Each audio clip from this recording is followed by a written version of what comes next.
Yes. Okay, and myself, yes. So we do have a 6 affirmative. Very well. That was efficient. I like it. Let's move on to the next item, the VMT policy. And I believe we have the Planning Services Division. Perfect. Floor is yours. Good evening, Complete Streets Commission. My name is Guido. I am the Planning Services Manager. This is the second time we are coming before you for the VMT policy. It's been a little bit of time. We've had some other competing priorities in the planning department, but we are here now. And Michelle Hunt from Hexagon is going to be giving the bulk of the presentation, so I'm going to pass it off to her. Thanks, Guido. I'm going to share my screen here if I can. Does somebody, oh, here I go. Here I can share screen too. Okay, can you see my screen now? Yes. Yes. All right. So I'm going to keep the presentation pretty brief, hopefully 10 minutes or less, but it will leave more time for questions so we can go into anything in more detail that you would like. So I'm just going to just go over a little background since it's been almost a full year since we've talked to this item, and just talk about how we got to where we are as far as developing a VMT policy. Presents just sort of the broad outline of what the policy entails, and then talk more specifically about some of the changes compared to what we presented last time we brought this.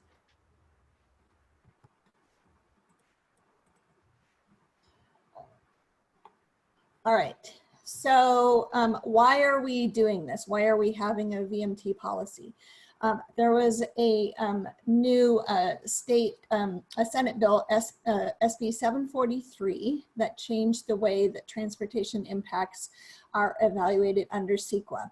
Previously, we were using level of service, and you saw LAOS acronym all the time in our traffic studies. That's changing, and we're going to be replacing LAOS with an analysis of vehicle miles traveled. So we're going to use VMT now instead of LAOS. So one of the important things to keep in mind throughout this discussion is that VMT is a measure of travel across the system. It's a system-wide measure, although we do express it many times per person. So it's looking at the efficiency overall of the transportation system and how much travel is made. Whereas level of service is looking at delay and congestion at specific locations. So our environmental analysis of transportation impacts is not going to be looking at delay or congestion at a specific location, but overall the efficiency of the transportation system. And the reason we're making this change in our environmental documents is to align the analysis with climate goals and hopefully promote shorter trips and more trips by bicycle, walking, and transit uses. So what will happen with level of service? Is it going away? Well, not really. While the level of service analysis won't be part of the EIR or environmental documents, the city will still retain the level of service policy that's expressed in the city's general plan.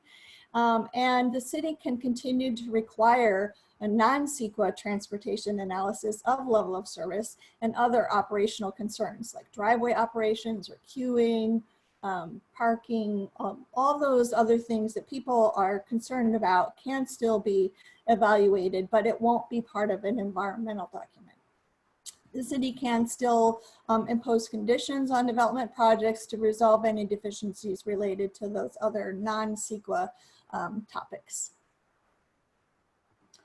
So the VMT development process, first of all, we looked at, there's guidance from the State Office of Planning and Research that came out at the end of 2018 that gets into very technical terms as far as how VMT should be analyzed.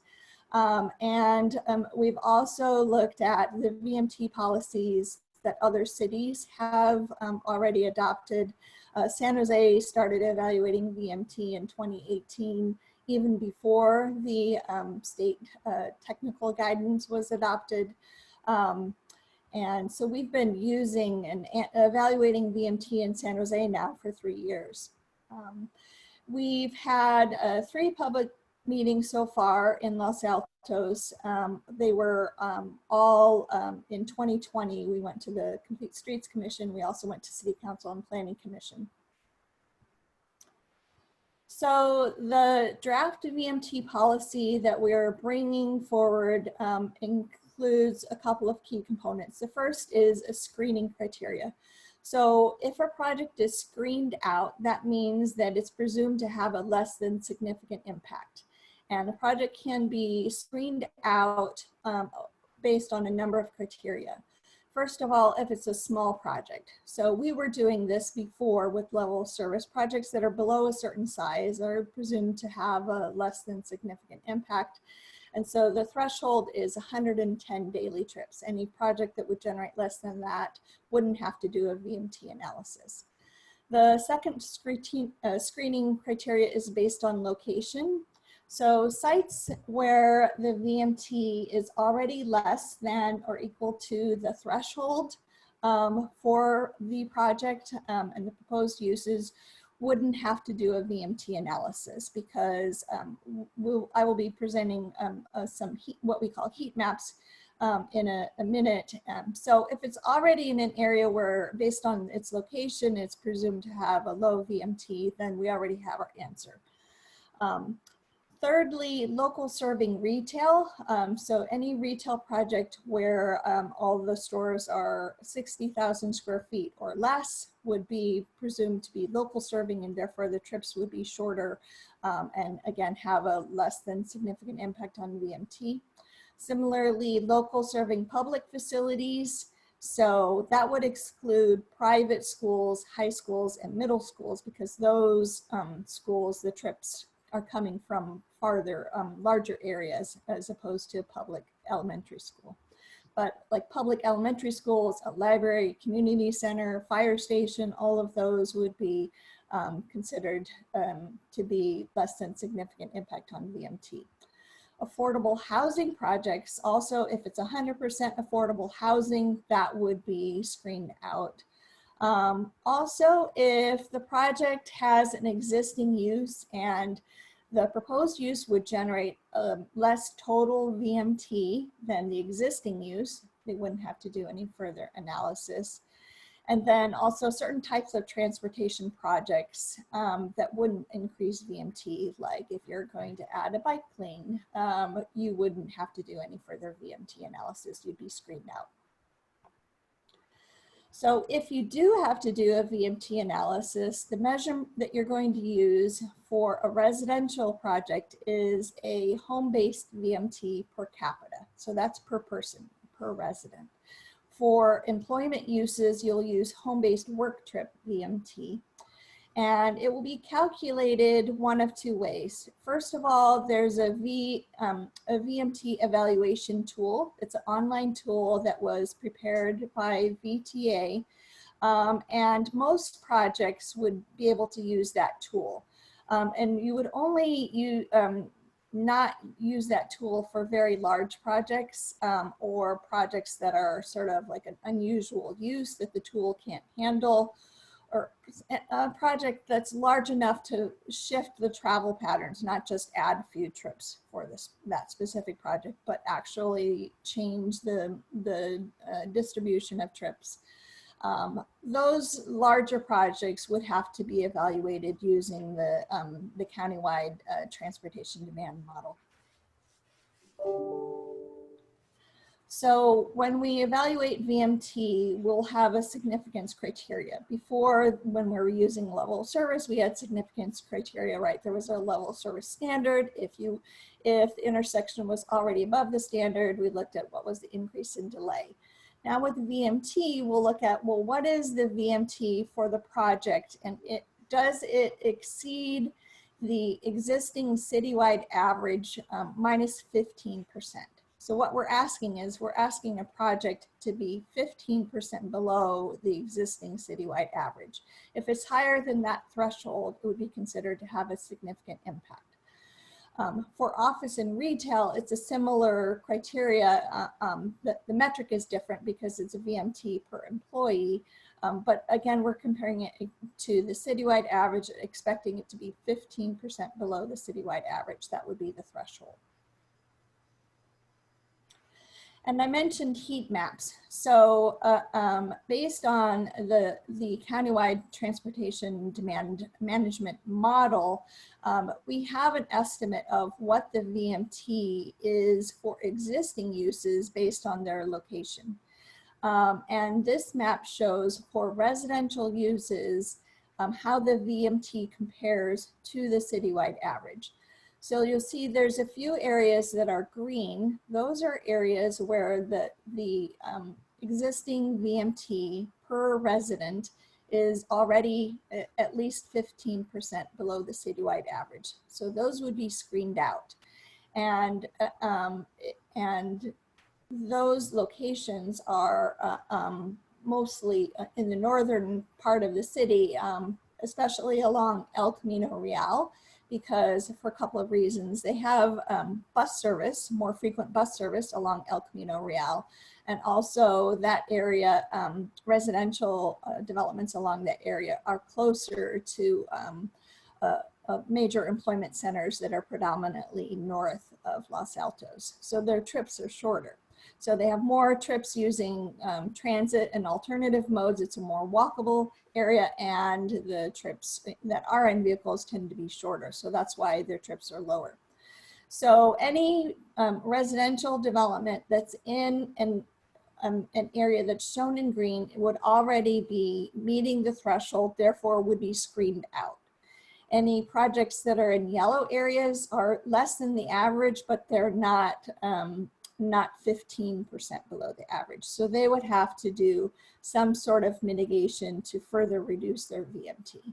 And then the orange and red are locations where the VMT is above average. The red shows areas where the VMT is high enough where we don't believe that a TDM program would likely be able to mitigate the impact. So those would have an impact where the project couldn't be mitigated. This map shows, it's a similar heat map, but instead of for residential, this is showing the VMT for employment uses. So it's a VMT per job, per employee. So in this case, we don't have any green areas. So there aren't any areas that are 15% or less, that are at least 15% below the average. There are some that are below average, which are shown in yellow, but they're not 15% below. They're between 0 and 15%. So, and then, so what do you do if you're not meeting that threshold, if you're not 15% below? A couple of things. Very simply, you need to reduce your single occupant vehicle trips, right? So you can get people to carpool, walk, bike, or take transit. Those are all measures that would reduce your VMT. And so most projects will mitigate a VMT impact by implementing a TDM plan that will have a mix of measures just depending upon the type of project and its location, right? They could provide transit subsidies, bicycle parking, incentives for people to carpool, a car share program, or different things. And then besides TDM measures that are implemented on site or targeted specifically at the residents or employees of the site, the project could also implement other multimodal transportation improvements. For example, the project could fund a certain trail connection that might be missing and the city has planned or that they might propose. So that would reduce VMT by potentially being, beneficial and be used by the residents or workers of the site, but it also could reduce VMT just for other people who live or work nearby, not necessarily associated with the project. So I just want to focus a little bit more on what are some of the changes we made in response to the comments we received at our previous public meetings. So first of all, there was several questions about the criteria for determining what is a local serving retail project. Initially, we had suggested a threshold of 50,000 square feet. That's based on what the OPR's technical guidance recommended. But we did a further review looking at existing retail uses in the city of Los Altos and found that there are several grocery stores that are slightly above 50,000 square feet. It seemed not quite the right threshold. So we've come up with a 60,000 square foot threshold. And instead of applying that to the total size of the retail, if there were a shopping center that had maybe 65,000 square feet, but it was made up of all small stores, then we would say that that would still be considered to be local serving. 60,000 square foot threshold based on the size of the individual stores.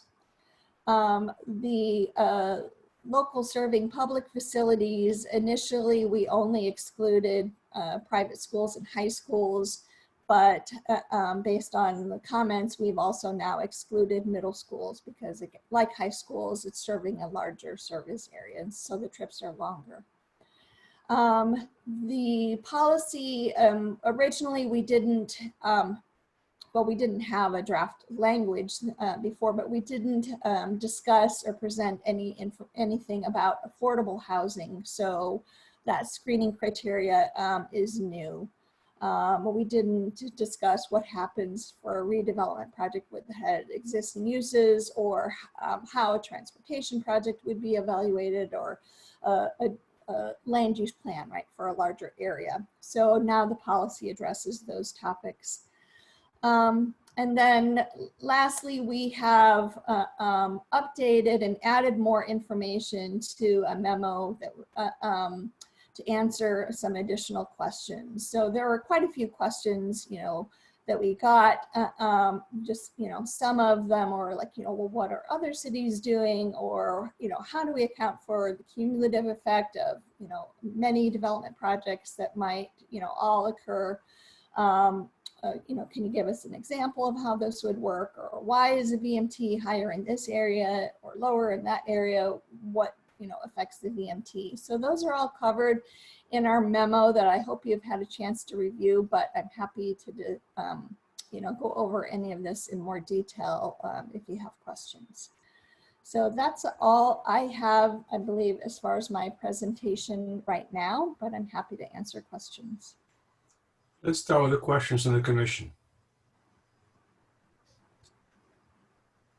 Questions? Raise your hand, please. Commissioner Ambiel. Thank you, Chair Nadeem. A couple questions for you.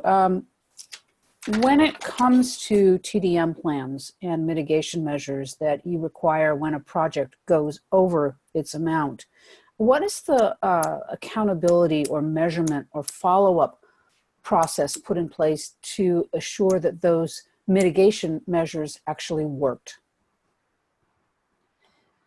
So the TDM plans generally include a monitoring component. And so the city can set forth specific requirements as far as exactly what, how that monitoring is going to be done. But generally, it does put a burden on city staff to receive and review these reports and confirm that, the project is, meeting its commitments and meeting its goal. And generally, if a project isn't meeting the goal, if the monitoring shows that it isn't, then generally, there's language when the initial TDM plan is approved, that says, okay, if you don't meet the goal, then you have to come back with us and, with a revised plan and do new counts and show that you're meeting the goal. Cities generally, require the landowners to fund that monitoring. Usually they're required to get a third party to go out and actually do the data collection. So the cities can, come up with its own criteria as far as to try and make sure that study is adequate and independent. But it's sort of up to require some follow-up with city staff. Thank you. Of course, my follow-up question is to city staff. Do we have this type of language in our current policy statements and guidelines for developers? Do we actually track, monitor, measure, and penalize when they don't work? Yes, this is Guido from planning. We do have conditions of approval that applicants do have to follow. With the VMT policy being new, we'd obviously have to modify some of the condition language to ensure compliance. And what are the typical measures for non-compliance that you would enforce?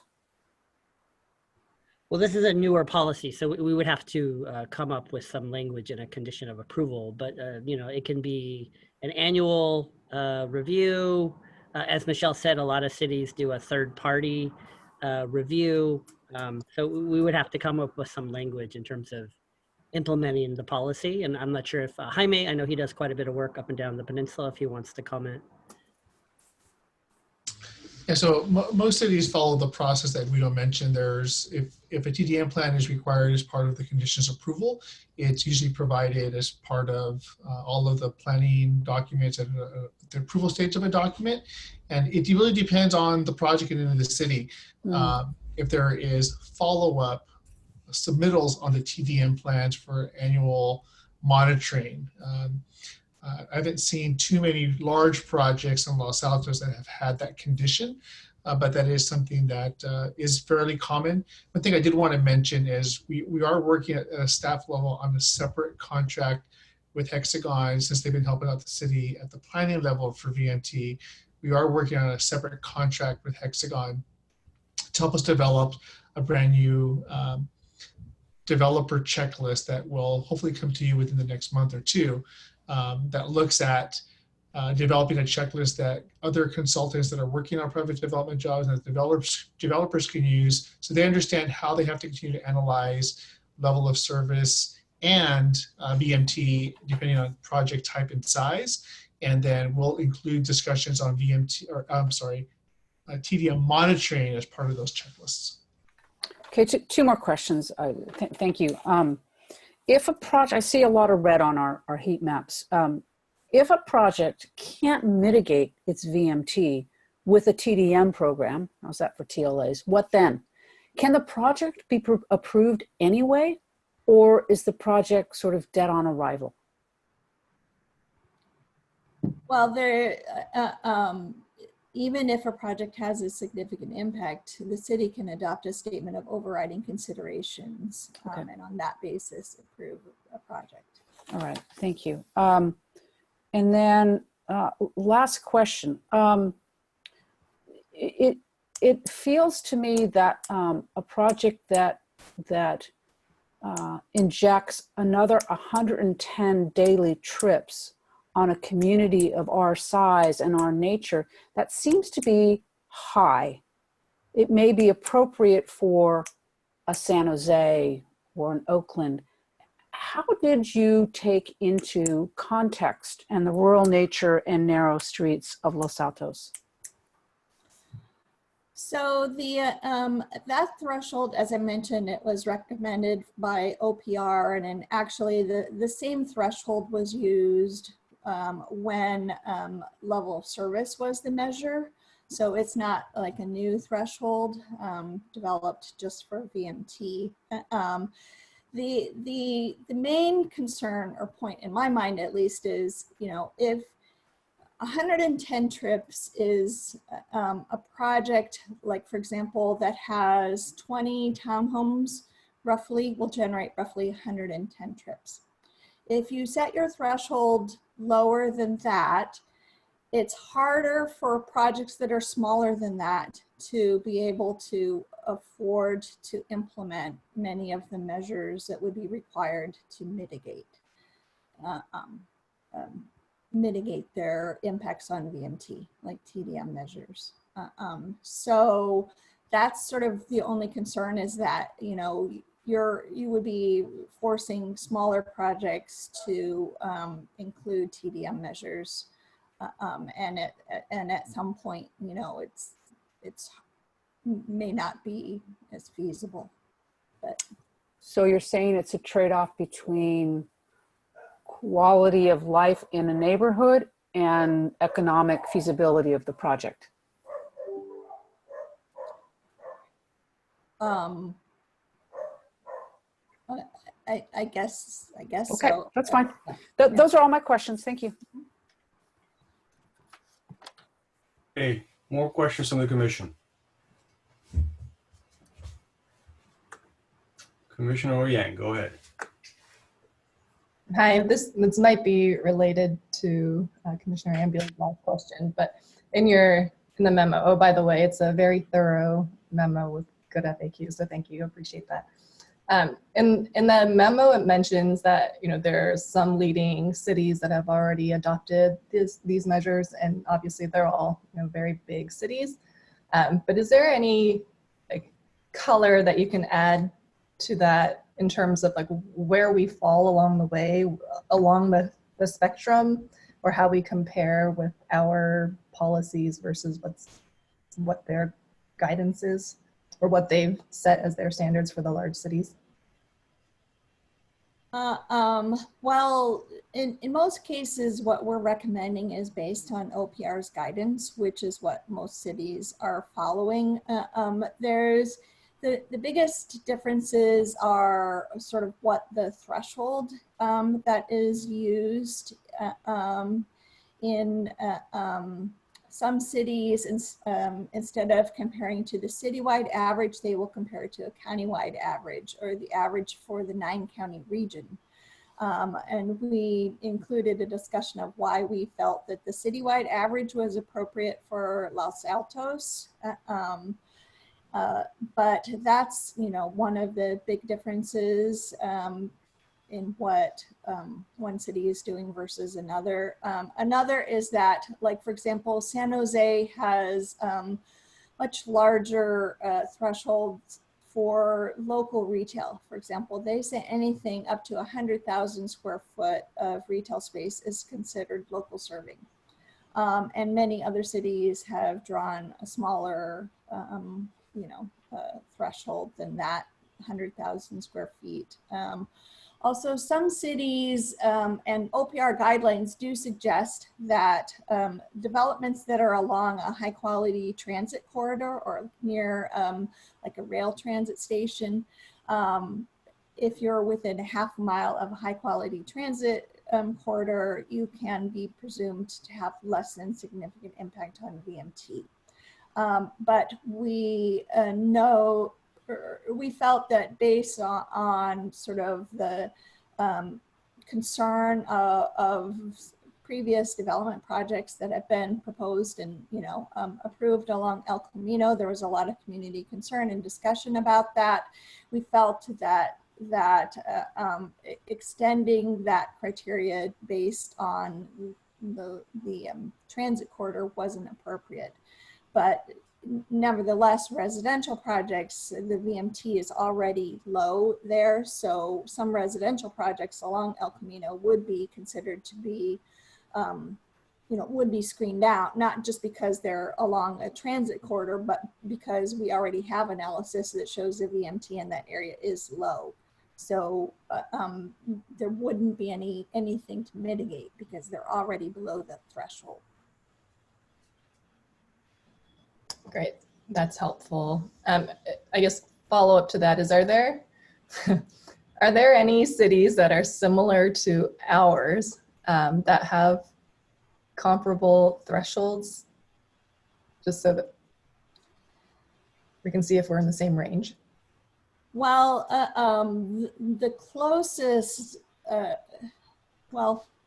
we did a comparison to Mountain View, which is your neighbor, and they're using the 15% below the 9-county regional average, which is more stringent in one regard and less stringent in another, because the city of Los Altos, and let's see if I can find this slide here. So this, you're still seeing my screen, right? This table here. So if we look at the residential VMT per capita, for Los Altos, the average is 12.22 VMT per capita.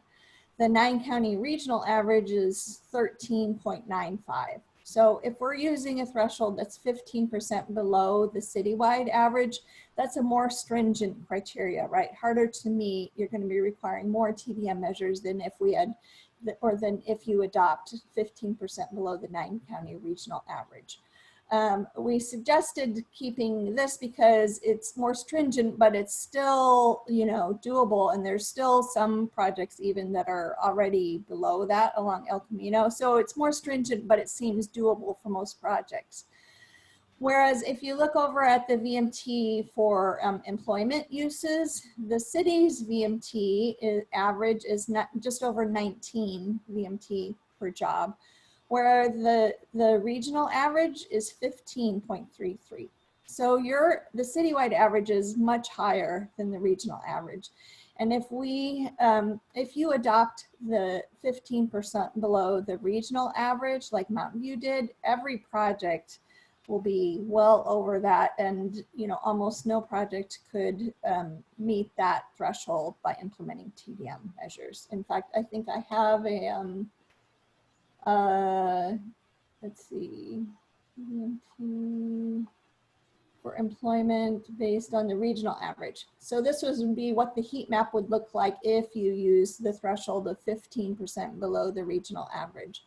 So most of the city is red, which means that you're so much higher than that threshold that you couldn't meet it even if you adopted TDM measures, and, you know, even very aggressive TDM measures, you couldn't meet the threshold.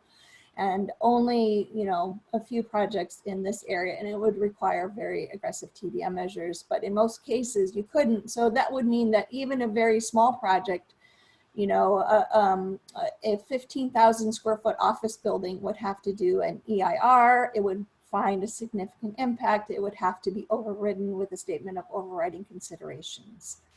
So what we're recommending is the citywide being, like I said, more stringent in terms of residential, less stringent in terms of employment, but still a meaningful tool that will help you to sort of influence the projects, but not necessarily make everything infeasible to mitigate. Thank you, that was helpful. And sorry, I have one more question. There's a comment in the memo that also calls out the environmental impact targets from the state and for the city. And it mentioned a 19% decrease in carbon emissions. I'm just curious, and this might be outside of your scope and maybe a question for our environmental commission, but is a 15% decrease in just the VMT, is that going to contribute or help us significantly toward that goal? Or is it, you know, too strict or not strict enough? Well, in our area, the 15% is the most common. Almost, I can't think of any, I don't know if I know of any cities that have adopted a higher percentage reduction as their target for VMT. And that 15% below the average is what the OPR recommended, and you know, it is based on the state's greenhouse gas reduction goals. So you know, VMT is one component of it, and obviously there's other components that affect, you know, how we do overall on the greenhouse gas. Thank you. I'll hand it over to the next person. Daisy, I think you want to go next. Sure, thank you. I'm actually just going to follow on one of Cindy's questions. So, Michelle, like if the goal generally then is to reduce VMT by 15%, the framework and policy that you're presenting us, how confident are you that it's going to get us down by 15%? And let me ask this kind of same question in another way. The city and the state have climate action goals. What the VMT policy you're proposing, how much is that going to contribute to our climate goals in terms of emission reductions? I don't know that I can answer about the VMT's reduction in greenhouse gas compared to other forms of transportation. But a 15% reduction from the average, said for most locations, except those shown in red, is a doable, is a reasonable goal that can be achieved by most projects. Now, it may require, some measures that they wouldn't normally do or may not have been, incorporated in previous projects, but it is feasible. It certainly is, I think, a feasible goal for most projects. So I think you can feel fairly confident, in that. So briefly, I understand that we can choose to continue at our discretion at LAOS policy. Is there any time that LAOS policy would not apply? So for example, if projects come before us that qualify under SB 30, would we still be allowed to implement, have full LAOS standards on those projects? Yes. Okay, thank you, Guido. And I mean, the city can decide, it's something that's a general plan policy. The city can decide to change that or take that out or use a different measure. Since it's not required for environmental analysis, that could change. Yeah, understand. I just wanted confirmation that our LAOS policy could apply to any development project, including an SB 31. And I heard Guido say yes. yeah, SB 35 and SB 330. I think that's what you're referring to. Yes. Sorry, you're correct. The answer. But anything else that's existing as well, Guido, is what I'm. Yeah. SB 330 just mandates that any development standards that were in place when the pre-application part of SB 330 is filed, whatever is on the books at that day, the city can enforce. So the answer is yes. Yeah. And then next question, Michelle, and this one's a quick one too. In terms of FAQ 13 in your report, which is about parking, does VMT allow any developer in any way to reduce the number of parking spots provided, or do current city policies or other state rules about some of the affordable housing apply and VMT has no way in further reducing it? And I just kind of need a yes or a no. I just want to make sure I have clarity in the way I read that. So the VMT, this policy does not change any of the city's requirements or the other state sort of legislation about parking requirements. It does not change any of the requirements. All it says is that basically, if you have excess parking, that results in more VMT. So, but it doesn't give anybody the right to reduce their parking. That's still subject to the same review and just requirements as it has been. Thank you. And then my last question is about the maps. I'm still having trouble getting my head fully around those maps. And I think last time when this was before us, I just kind of raised questions about, wait a minute, I'm not sure I even fully believe these maps. I know they're coming from the VTA, but help me first understand in a category that says immitigable, something where we cannot mitigate the VMT, does that mean we don't even try? No, the city can still require measures to, reduce vehicle trips. And so, the city, you might want to consider whether you want to have a TDM policy in general. Many cities these days have a TDM policy, and it's sort of a complementary policy, right? Because even without it, now that since VMT is now the metric that we're using, that's the way that most projects are going to meet that threshold and make sure, their VMT isn't considered a significant impact.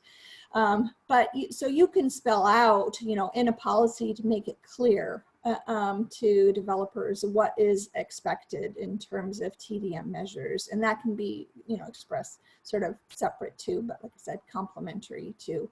But even if you don't have that, you could, through conditions of approval, ask for measures that would reduce vehicle trips, and even if it doesn't achieve your level service goal, you would be getting closer to it, right? So there would be some, Okay, so just to clarify, rationale for that.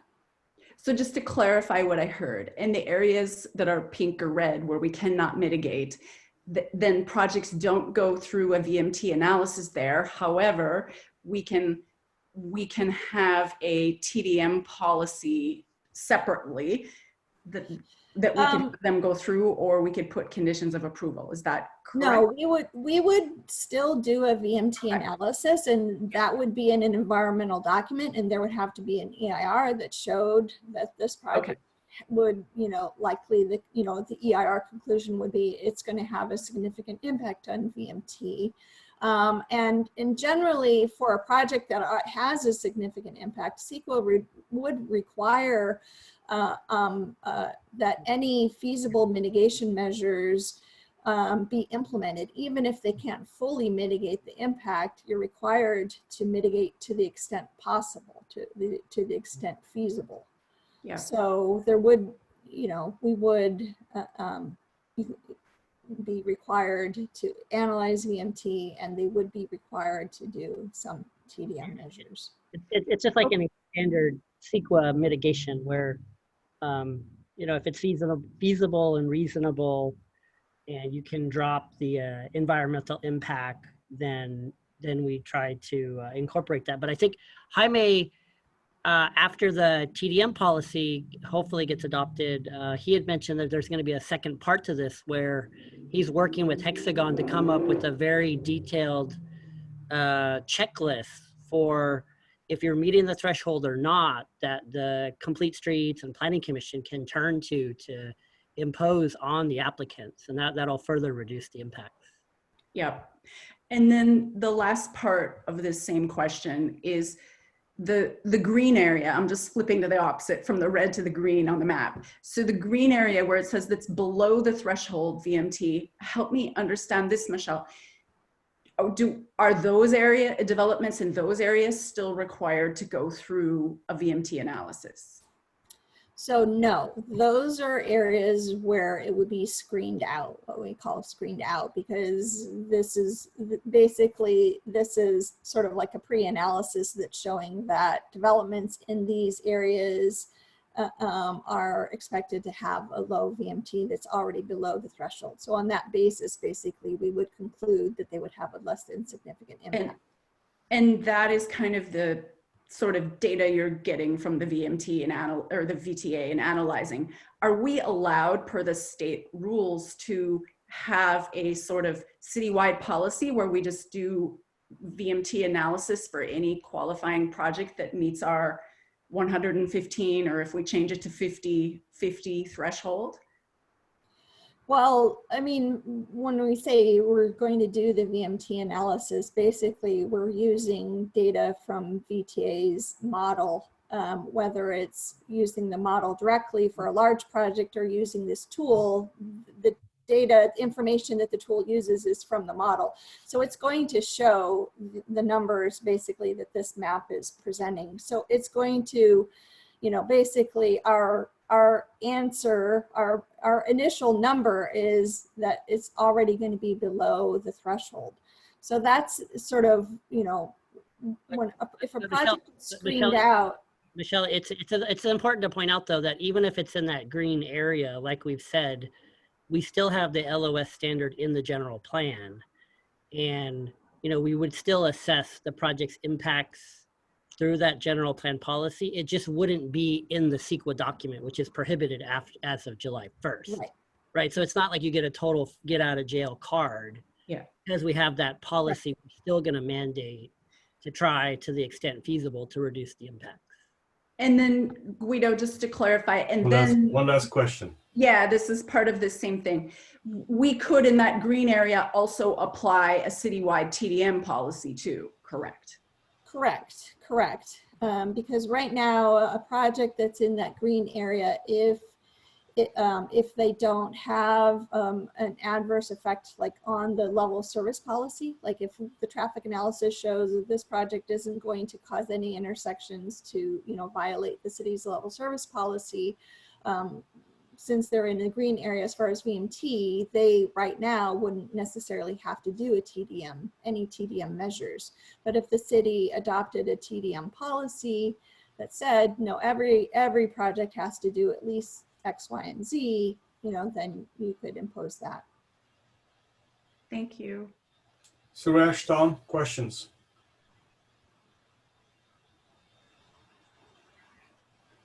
Thanks. My questions were already answered, so thank you. Great. Thank you, Michelle. That was useful. I have a few questions. So thanks first for calibrating me on the 110 daily trips as 20 townhomes. So let me understand that. So if I have a project that's 109 trips, and I put one next to it, another 109 trips, and I put another one next to it, 109 trips, I have a get out of jail ticket, right? Well, in terms of VMT, you wouldn't have to do a VMT analysis, but you know, the thing is that the VMT isn't going to be any higher necessarily for a project with 327 units. If they're right next to each other, they're generally going to have the same VMT per person. Again, see, keep in mind that the VMT is per person. So it's not really additive. Your VMT is going to be, you know, if it's in the same location, it's going to have the same VMT, you know. But we can still have it in the LOS perhaps as a measure to look at the cumulative effects, right? Right.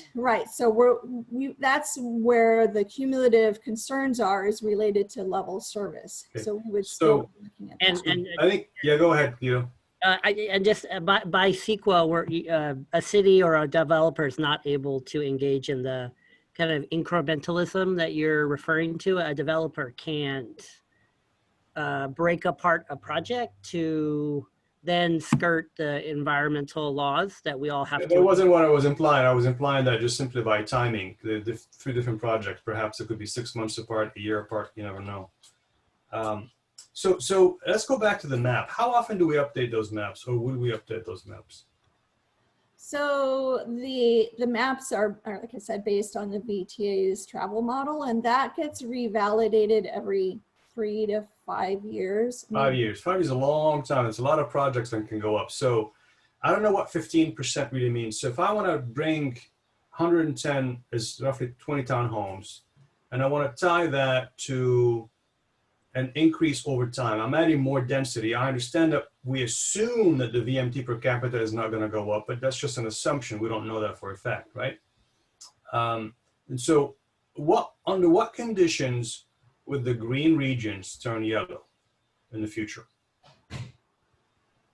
What would cause it to turn Yeah, yellow? how many more developments, or perhaps lane narrowings? I don't know. I mean, things are going to change. What are the conditions under which the green would turn yellow? Well, adding more development or taking away lanes might cause more congestion, but that's not necessarily going to cause the VMT to increase, right? Because the VMT, again, is per person or per job. Yeah, I understand. I'm looking for the conditions that would cause the VMT to rise. Under what the conditions VMT might rise if fewer people were taking transit, or people had to commute farther for their jobs. So land use patterns, if there weren't sufficient like mix of uses, like if there weren't enough retail, and so that people had to travel farther for retail or school or jobs, you know, basically if trip lengths are longer or fewer people are biking or taking Yeah, and I understand that, Michelle. So I'm going to try to converge again. Would we expect those green colored regions to turn yellow in the next 3 to 5 years at the rate that we're going right now? I would say probably not. Probably not, because I don't think we're unless there were.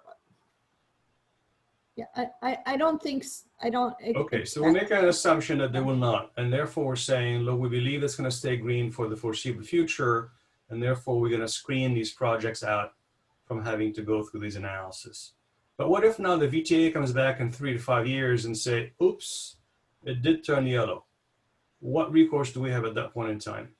Or do we say, oops, sorry, we screwed up?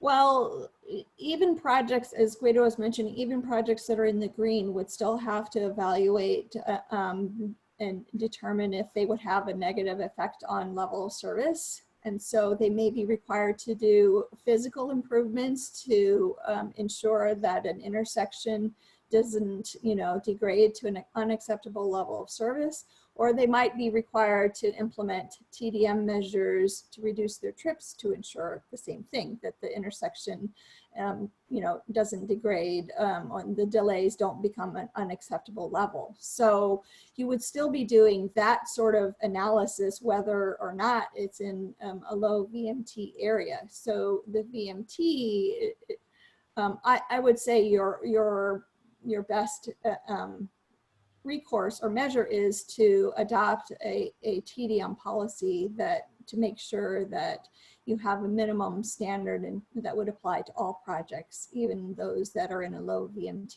area. Got it, useful. And let's go back to one question that I think Stacy was asking, which is, I don't understand what immitigable really means. I guess you're saying that we can have, the city can have some kind of a statement of overriding consideration. That really sends shivers down my spine. That just makes it an arbitrary consideration. What criteria then should we put for those red zones? Should we just define a threshold now which is different than the yellow threshold, or should we, or basically just punt and sort of say let the city deal with it? Well, so Michelle, I can take that. Okay. Yeah, so statement of overriding consideration is actually within the CEQA guidelines. And there's actually specific findings of fact, and I can share that with the commission. Yes, not right please. now. I don't have it with me at the Yeah, time. later would be fine. That's okay. By email would be okay. Yeah. Yeah, but there are specific findings. You have to basically say that I'm paraphrasing, but the benefits of the project outweigh the potential environmental impacts that are being caused, and there's a whole series of findings we have to make. It's not a It's very rarely done. It should not be done for every project. So if you lower the VMT policy too much, you're going to trigger large swaths of the city having to do that. And then you're putting the city council in a really difficult spot. So, Got it. yeah. Okay, but there are criteria, specific criteria that I think we should probably see and familiarize ourselves with, right? Yes, they're completely within the CEQA guidelines. Got it. Got it. And then my last question is, sorry, where was it? Sorry, wrote it down. Just give me a second here. Michelle, I can give the commission I pulled it out the CEQA guidelines up. If you stop sharing, I can. Okay. Chair, I have one more question based on this current conversation. Yeah, go ahead while I'm looking up my question. Based on the LOS intersection of D, how many intersections are currently at C-, and where are they, and how many are at D? So in other words, where are we on that cusp of intersections tipping onto D? Do we have an inventory of those intersections? I would have to punt to Jaime and his team for those questions. So. We do have a citywide level of service model that we built in 2019. I don't have that software on my computer here at my office, and so I don't know the answer off the top of my question, but all the intersections that we collected data for and then we built into the model, which in our model aligns with the VTA's level of service model. I just don't have the numbers in front of me because I don't have the software access. Yeah, I have my last question here. So if I look at the employment VMT for Los Altos, we were significantly above the rest of the county, right? Or at least the 9 adjacent cities next to us.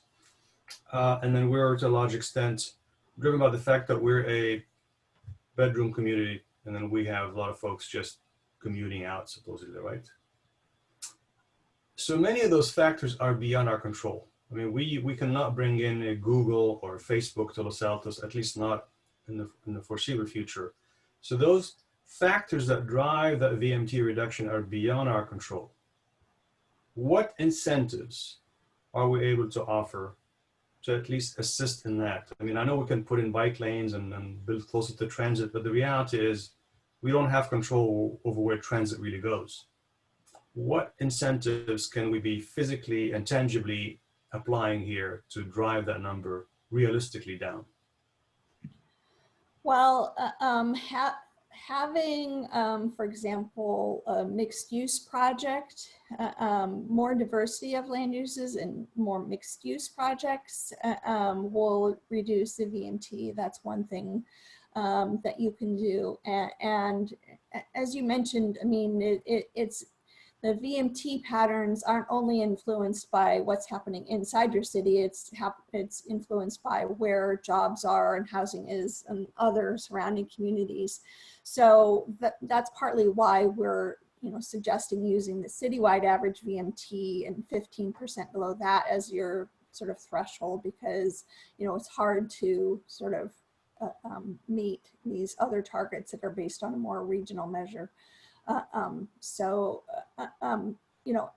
Basically the TDM measures, multimodal improvements, and then land use decisions, things that, like I said, basically include more of a mix of uses within a site. Or for example, if there's an area that doesn't have much retail, even if the project isn't a mixed use, but if it's adding retail in an area that doesn't have retail, that will bring the VMT down for the uses, even like the residential uses in that area, right? So like a local serving retail project that say is 25,000 square foot of retail, we would say that project would be screened out because it's a local serving retail, it's less than 60,000 square feet.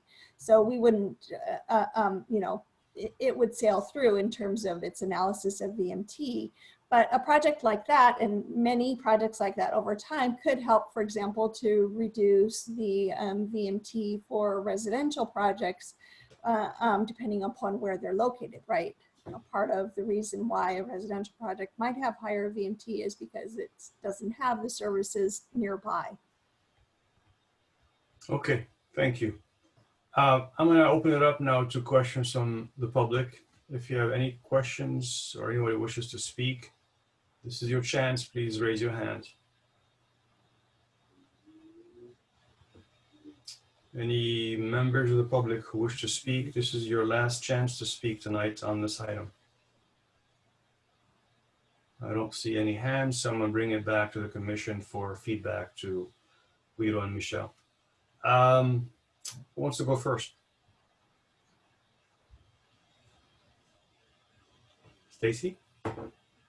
Sure. I think you were looking for a volunteer, so I'll give it a go. It's okay. If there's not one, I always assign one. Okay. So my first feedback point is, yeah, VMT is not covering El Camino Real, which is an area where we're having large development, where none of us believe that there's enough transit and other things there that are offsetting kind of the parking shortage, the traffic, the things like that. So I think we desperately need a citywide TDM policy, because it appears our hands are tied implementing this VMT on El Camino Real as standalone. So citywide TDM. The second point I have is I would like to see an example of a VMT analysis for a city comparable to ours, or even a city next to us that's completed one of these, so we know what it looks like. And I think now, as we're going through this VMT exercise, it's a time to overhaul our LOS and our TIA reports, because they weren't always fulfilling for us and didn't give us all the information we need either. So I think we should look at what a VMT report is giving us, what's going to come out of this TDM recommendation if we do a citywide policy there, and what we need the LOS reports to tell us. So I think we need to plan across all three of those. And then I think finally, just specific, and actually there were some other things, Michelle, you didn't mention, but I heard in the report, besides the TDM policy, we can look at in lieu fees, which is, I don't know if it's worth our effort to do that, but if it is, I think we should do that. And I also saw that we can do multimodal network improvements. And I think we need a clear plan with VMT, you know, how our, I don't know, Jaime, if our complete streets master plan, we pull from there that then can offset that, but however that works. So perhaps that's tied to the TDM policy. You guys have to figure all that out and come back and present us your plan. And then the final comment is on the screening criteria. Number one, the public elementary schools, I would encourage us to define those as public elementary neighborhood schools versus a magnet school versus a school that's on one end of town, but its attendance area is on the other side of town. Two, retail. I'm not really clear on, usually in our city, we kind of go below the guidelines. So why we've expanded retail above the 50,000 threshold, you know, up to 60,000, why we're not going down to 40,000. It's not clear to me, and that should be clear for us to make such an increased move like that. Just because some grocery stores are bigger now doesn't mean it's a good idea for us to have that waiver in the future. The other thing I say about retail is we've kind of thrown up our hands and say, well, most of the people who go there are customers and we can't mitigate that in any way, but actually we can if people walk and bike to the shop, if these are local use things. And if there's any way we can put that into the policy of how we can improve that, I think we should. And then the final one was about the infill threshold of 110. So just background for you, Michelle, is we don't use the state standard the standards when we kick off the LOS, we use 50 as a model trip. And if you can't tell me any reason why we should use 110, just like everybody else does for this one, even though we've used 50 for something before, then I think we need to go to a lower threshold. I haven't seen a VMT report to conclude that conclusively, but my gut says that. And if you can't give a reason, you know, why we shouldn't do that, then that's kind of where I'm at. I think that's the best stuff I have. Besides just examples will be really helpful. And once you take this into the city council and the resolution, I know on some of the attachments in their resolutions, everything didn't seem to be objective yet. One example is in the LOS TIA mitigation stuff. Oh, maybe that was in the page 11 of the hexagon stuff.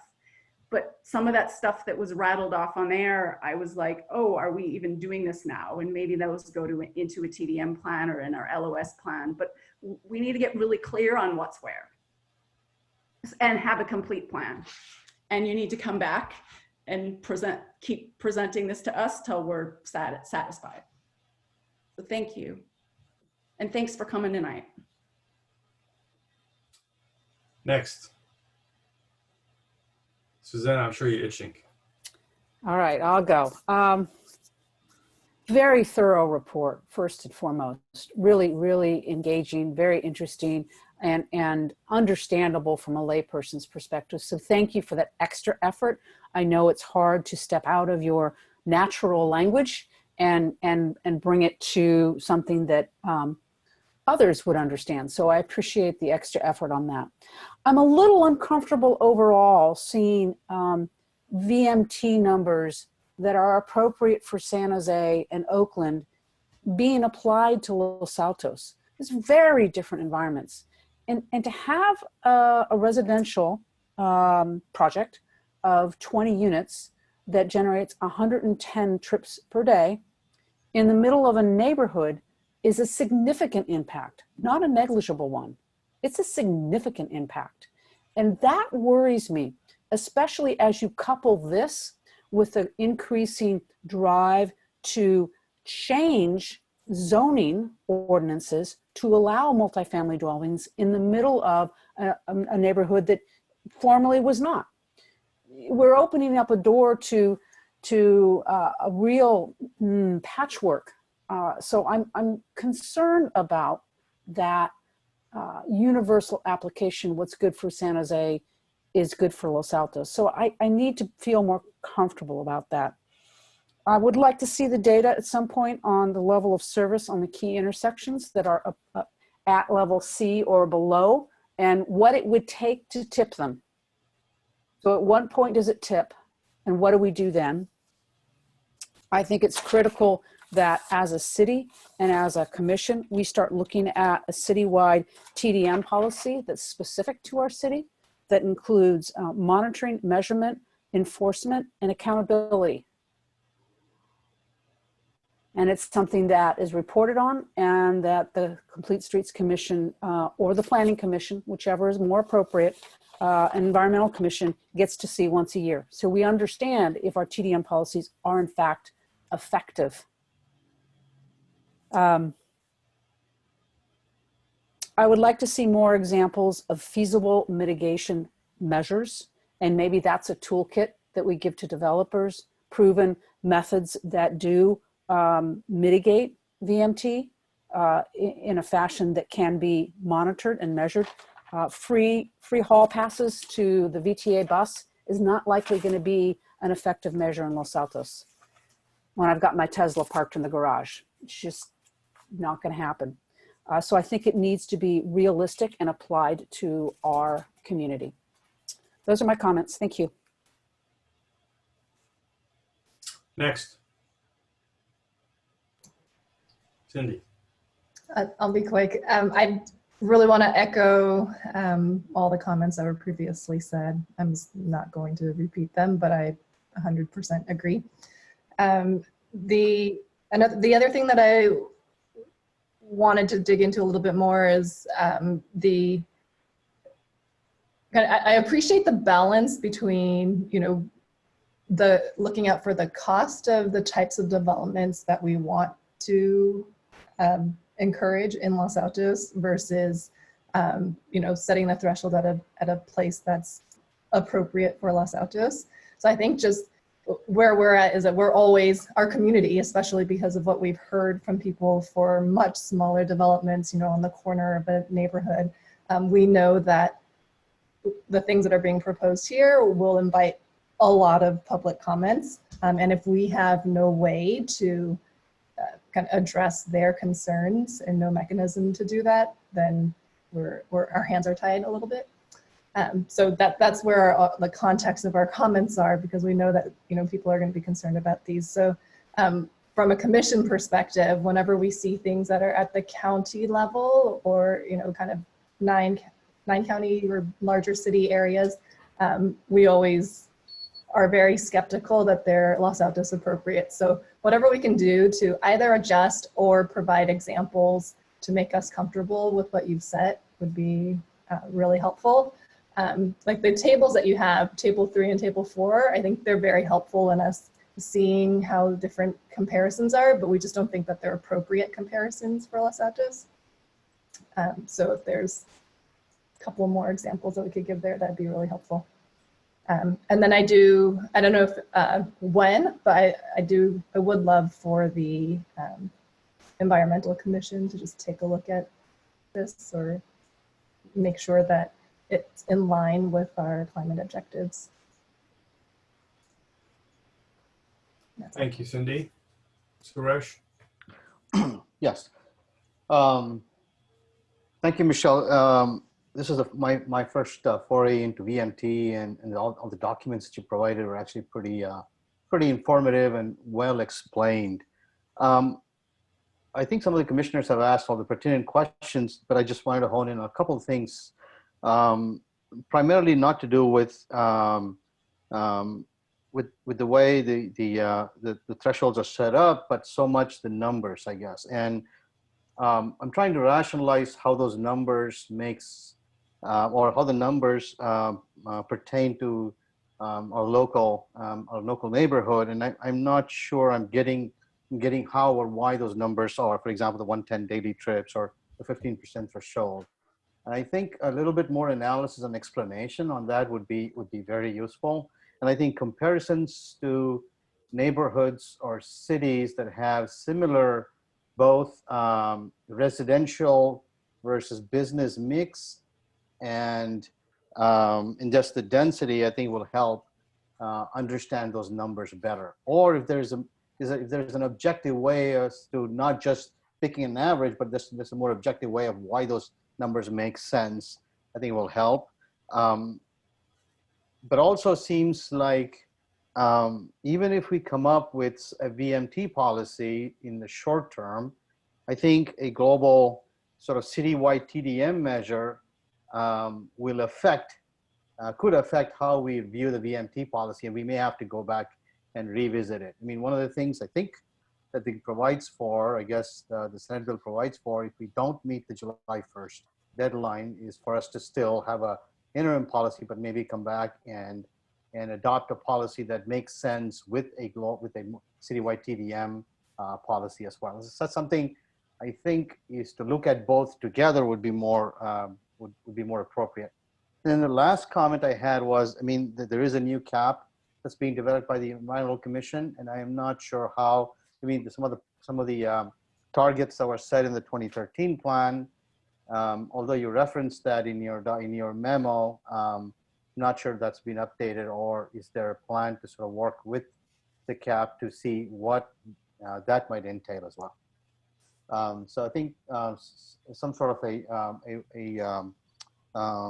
a coordination there would also, I think, be useful. And the last thing I saw last thing I wanted to mention is there are some areas where we have, I think, a significant swath, especially on the business maps, where we have things that are immitigable, and it's kind of concerning that the VMT policy we adopt does not say anything about it in terms of mitigation measures, but at least have to have a reference. I mean, there's one paragraph I believe that's in the draft that sort of addresses this, but I think something that's more explicit as to what needs to be or should be done in lieu of just saying where it's screened out. Maybe something to look into. Thank you, Suresh. Tom? Yeah, hi. Well, thank you for the presentation. This is all pretty new to me. So the basic question may be, the maps here, it almost looks like it's a population density type map. It talks about per capita. And if that's the case, then wouldn't these things not be really changing?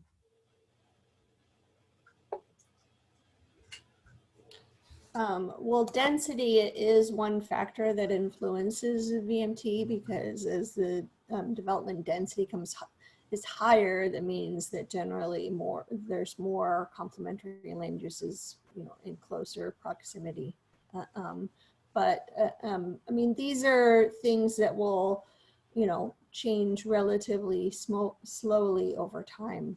The VTA does have projections for how VMT might change in future years, based on assumed development patterns and any changes in the transportation network. Like, for example, BART coming to San Jose, is going to change the VMT in some areas. I don't think that there's, big changes right within Los Altos as far as the transportation network that would really appreciably affect VMT. But as I mentioned, changes in other cities can just have a trickle-down effect and change the travel patterns in general. So I can provide you with sort of similar maps that would show what the VTA estimates, what they think, how the VMT might change in the future. But I mean, the policy generally is based on what the existing VMT is, but we could show you what VTA expects, but it depends upon, you know, whether or not to their projections as far as the changes in land use and other projects get built or not, or what time frame. Okay, well, thank you. Great. Well, Michelle, first, thank you very much for coming in front of us and for the reports. Really appreciate that. I'm going to support, of course, the TDM. We need that. To that point also, I think the language and the policy around mitigation feels a little bit too soft. We need to we can control around VMT policy. We need to make sure that we go beyond that, and that TDM and the mitigation of impacts should be covered in a much more sort of language. So that's really feedback to you and to Guido in that respect. I think the elephant in the room in my mind is commuters. When I look at 19 miles per capita of VMT, that's not retail. That's like 6 times across Los Altos from one end to the other. It's hard for me to believe that retail is going to make a dent in that. That's commuters. That's people like us who are traveling to Fremont and San Jose and San Francisco. That's where the traffic comes from. That's where the miles accumulate from. And if we can't figure out a way to actually address that, I think all we're doing is just scratching the surface.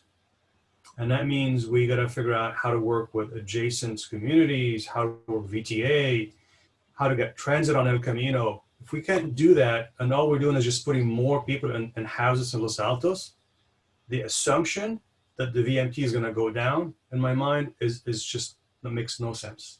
Makes no sense. We're going to come back in 5 years with VTA coming back, and the green zones have turned red, or yellow at least. So I think we need to be a bit more proactive in that respect and sort of say, how do we be more assertive into getting people out of their cars, not to go shopping at Whole Foods or some retail store, but really how to avoid going to the offices in Timbuktu, right? And I don't know what the answer is, but unless we as a city kind of begin to ask that question, we're going nowhere. That's my 2 cents. Great, thank you very much again for you and Guido. With that, I think we're running half an hour behind what I hope we could do. So we're gonna keep moving along to item number 4, I'm sorry, 3, The chair. which is the masters, Guido, yes. Yeah, so we will bring back some of these questions in terms of a TDM policy. That might be a more longer term policy. Obviously, council has to give direction, so we'll probably bring back some samples of very rigorous TDM policies and maybe ones that are more applicable, and then we can potentially get some input from this commission. But obviously we would need to get council input, you know, because it's kind of a separate, it is separate, but it's related. Yes, of course, I understand, yes. I just want to hear. And Guido, I just want to chime in on that issue really quick. You know, this is a really big discussion topic. And what we do have scoped with Hexagon, or we're working on that contract, is to have them help us develop the development checklist, which will address both VMT and level of service. And we have, given that we have so many other tasks at a staff level already, I really love the TDM policy work. I've always been a huge fan of TDM, but I think it might make sense to let Guido finish what he's doing with Hexagon on the VMT. Let us get started with Hexagon on the checklist. The TDM policy may be a natural element that follows that, you know, and we develop a series of policies, which may also include, by the way, an assessment of our traffic impact fee program based on our level of service checklists. And so let us get past that next step, and then let's come back and revisit the issue of TDM policy and other kind of assessments that may tie back to VMT policies that we're working with now. So yeah, that's perfectly fine, Jaime. I think I'll let you, the 2 departments, figure that out, the logistics of it, as long as this continuity and we don't drop the ball somewhere along the lines. I think we, as a city, we have a history of just dropping the ball somewhere. And I just want to make sure that we keep a very close eye on that progress. Thank you. Thank you, Chair. Thank you. Thank you. Great. Item number 3, Complete Streets Master Plan. Jaime and Jeff. Thank you, Chair. I'm going to hand this presentation over to Jeff. This is the follow-up, well, what is hopefully the second of 2 presentations that we provide to you to help you kind of walk through the process of creating kind of a vision statement for the Complete Streets Master Plan project. We did have a community workshop earlier this evening, which was the 3rd of our community workshops on the conceptual plan line drawings. We're not going to really get into that tonight, but we are looking at having a Complete Streets Commission focus study session on all those plan line drawings sometime in early May. So we'll propose to you guys schedules in the next couple of weeks. But our discussion tonight is really going to let you focus up on that vision statement, walk you through some of the selection criteria for how we rank future projects out of the Complete Streets Master Plan bike ped plan effort. And so with that, I'm going to hand it over to Jeff, let him kind of walk you through that process. He's also going to give you a little bit of an update kind of where we are in general with the public comments on the interactive web tools on the CSMP. So with that, I'll hand it over to you, Jeff. All right, thanks, Chair and Complete Streets Commission members. Fascinating discussion that was just had on the previous agenda item. It was interesting to overhear it. I was eating dinner and listening to the conversation. It's everybody's dealing with this. You're not alone, and so great conversation. So tonight, my agenda item, I want to give you an update of outreach to date, just bring you some numbers about that, and then really go into what you provided to my colleagues Sam Corbett and Courtney Banker at the Visioning Workshop, and bring back to you our wrap up of that conversation. It should have been in the memo that was transmitted to you, and hopefully you've had a chance to review that. If not, I'm going to walk you through that in the presentation tonight and then get additional feedback or questions you have. So just an update, we've had 123 responses to the online survey. 40 of those responses have come in the last month. So hopefully you're getting the word out with your neighbors. The city's doing their part and getting the word out as well. We'd still like to see those numbers go up. So if you are able to, please share it with your professional networks, your friends, family, neighbors. On the web map, we've also had a lot of good responses. Let me just get my notes here. 181 unique users have provided comments on the web map. 70 of them have been about bicycle points, 59 walking, 25 people have drawn routes that work well, and then 132 routes that need improvement. The conversation has been really robust with 89 different comments and over 1,000 votes. Those are likes or dislikes on other people's comments. So we're having good conversation, but again, we'd like to see more unique users participating. Some of the most liked suggestions are installing street lamps for nighttime lighting. That had 40 different likes. That was our top vote getter so far. And then a lot of conversations around St. Joseph Avenue, one of the complete street plan line drawings that was presented. People talking a lot about where to put bicycle lanes or not. And then there was also quite a bit of discussion about the crossing at St. Joseph and Foothill Expressway. So those were just a few of the comments we're getting. We're getting good geographic distribution across the city on the web map, but again, we're just trying to get more people involved. All right, so I want to talk really quickly about some key themes. So again, on February 24th, Sam Corbett, my colleague at Alta, helped facilitate a public workshop with the Complete Streets Commission to develop a vision, prioritization criteria, and performance measures for the CSMP. This presentation summarizes those key themes from that workshop, that discussion, and presents a preliminary vision statement, a prioritization framework, performance measures for the city to use to evaluate the city's implementation. So commissioners and members of the public in attendance on February 24th emphasized the importance of safety and for school-aged children, connectivity, context-sensitive and community-based designs for Los Altos, for Complete Streets in Los Altos. Commissioners also stressed the importance of a balanced transportation system that serves all modes, but remains future-focused. And also a lot of discussion around data collection and measuring impact as a key concern. So we've taken a lot of what we heard, a lot of the impact or the input that you provided, and come up with a draft statement. So I'll read that right now. Our community-focused and sustainable streets empower people of all ages and abilities to access destinations comfortably, safely, and conveniently, regardless of their mode of transportation. So look forward to hearing your feedback about that. Short, but I think it gets right to the point and combines a lot of the input that we received. In terms of project prioritization criteria, we came up with 8 different criteria: safe routes to school, connectivity, access to key destinations, community identified needs, comfort, feasibility, safety, and equity. So these are different prioritization that we'll be using when we come up with our list of proposed infrastructure projects as a way to prioritize them. There'll also be certain weights that I'll get into in a minute here. I want to walk through how we'll be measuring each of these different criteria. For the first one, the safe routes to school, projects that are along at least one suggested route to school, or projects that provide bicycle or pedestrian facilities along a safe suggested route to school that do not currently exist will get points or get scored as a safe routes to school project. Criterion 2 is connectivity.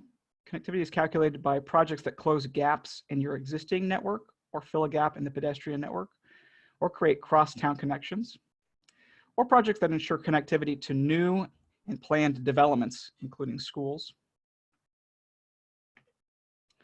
Access to key destinations is the third.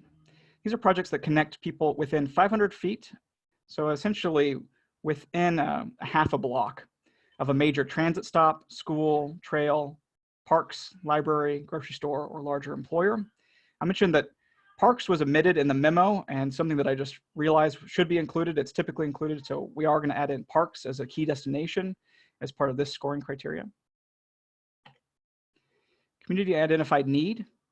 These are projects that were identified through multiple engagement efforts with unique stakeholders.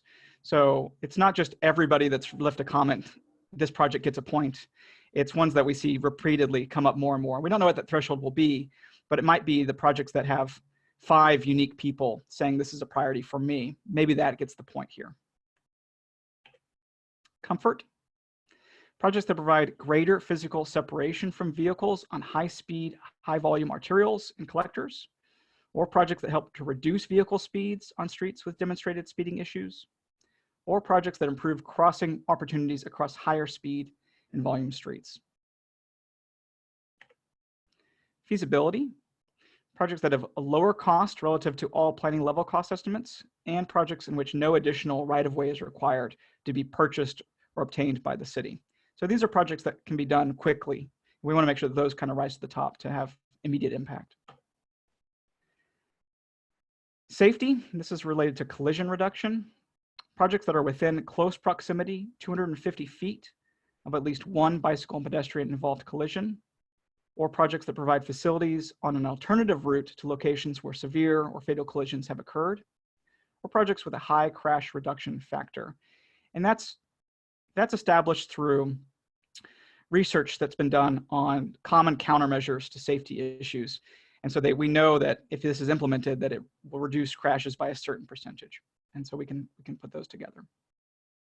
And the 250 feet was selected. That's what the Highway Safety Improvement Program, HSIP, that's what they use to define crashes. And that's a grant program that the city could avail itself of. And so we want to use those parameters to really highlight those projects that could get that grant funding. And then the last one is equity. And in our terms, we're looking at this as geographic equity. Other cities, we might look at it in terms of disadvantaged populations. But for our purposes, we're looking at projects that expand the geographic coverage of the city's complete streets network and make sure it's evenly distributed and not all concentrated in one area. These are the weights that we came up with as a first draft to hopefully match what we were hearing from the Complete Streets Commission. We put 20% on safe routes to school. We split 45% across connectivity, access to key destinations, and community identified needs. 30% across comfort, feasibility, and safety, with 10% each, and then 5% for equity. The last item I want to touch on are performance measures. So this would be once the city has adopted its Complete Streets Master Plan and is working towards implementing the projects that we come up with, how do we measure success? There are a couple different categories for this as well with measurements. The first one is activity. This would be measured by the increasing the share of people walking, biking, and riding transit to work to 10% by 2030. Also increasing the share of students walking and bicycling to school by 10% by 2030. Safety, reducing the number of collisions in the community involving people walking, biking, and or driving by 50% by 2030.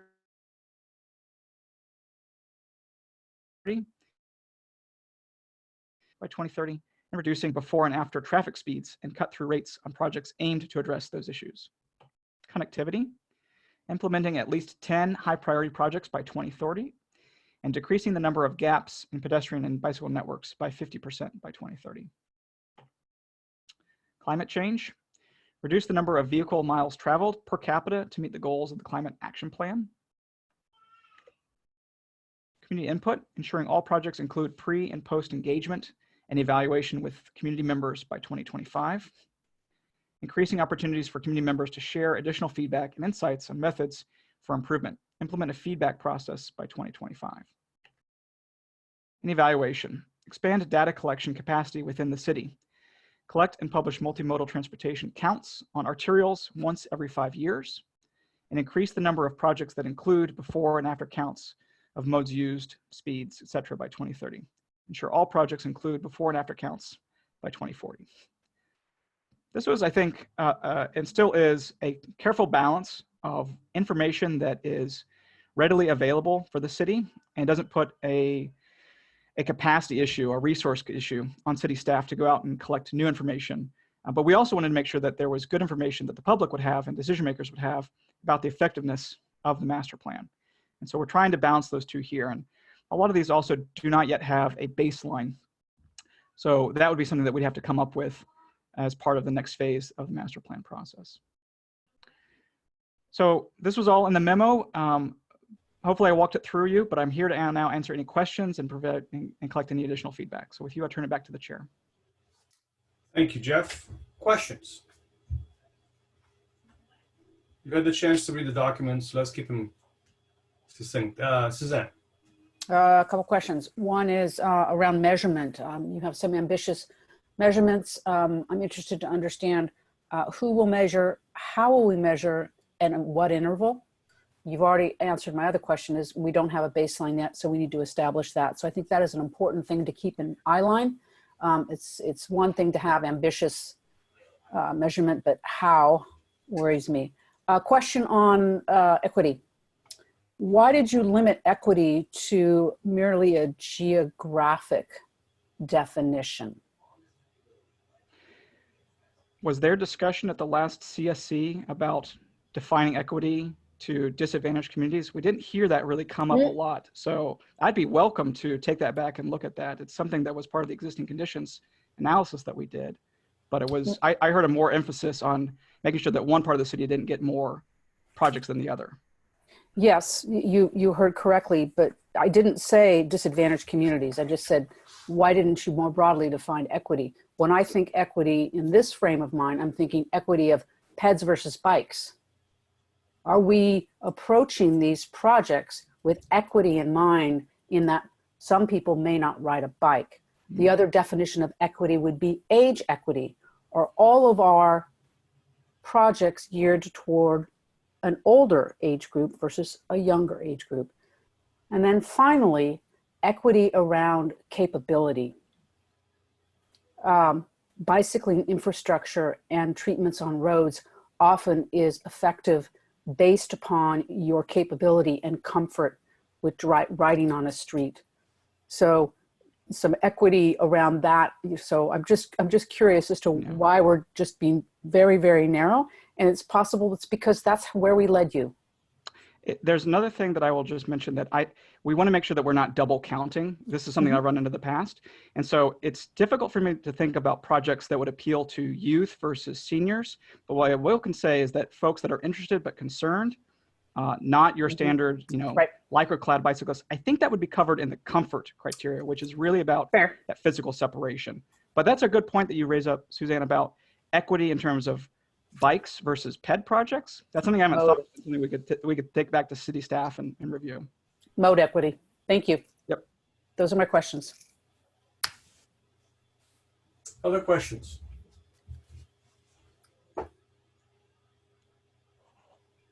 Okay, I don't see any questions from the commission. I'm going to bring it to the members of the public. Any questions from the public? Any members from the public who wish to speak on this item? This is your chance to raise your hand. Going once. I see one hand. Roberta, go ahead. 3 minutes. Hi, this is Roberta. Can you hear me? Yes, we can. Go ahead. 3 minutes. Hi. So as far as your criteria, I think that cost really needs to be one of the criterias. The the city is not in great shape financially because of COVID, and we've had a real severe reduction in sales tax and hotel tax. So I think that really needs to be considered in projects. Secondly, I do know the Complete Streets has been trying to do outreach. It is kind of just disappointing that you only had 123 participants. So I think there needs to be a lot more push out on trying to get people to get involved. And of course, my third comment is that in the past couple of projects, I think the city has pretty much, gone beyond what the level of comfort is for the residents in Los Altos. And some examples are on Cuesta. There are a lot of people that live on Cuesta that are very happy with the cables or speed bumps, but there are a lot of other people who are not happy and think that they're too high. The Almond Avenue, removing parking from in front of people's houses has caused a lot of stress in the community. And so I think you really need to be moderate in your approach and do a lot of community outreach so that, when you talk about being equitable, we're not just trying to be equitable to the people who are riding bikes. We need to be equitable to people because over 25% of our population are seniors, and they're not going to be riding a bike or walking. So they need to be able to, be counted and important in the fact that they're going to need to drive their cars. And people are going to need to drive their cars to work in the East Bay and in other cities.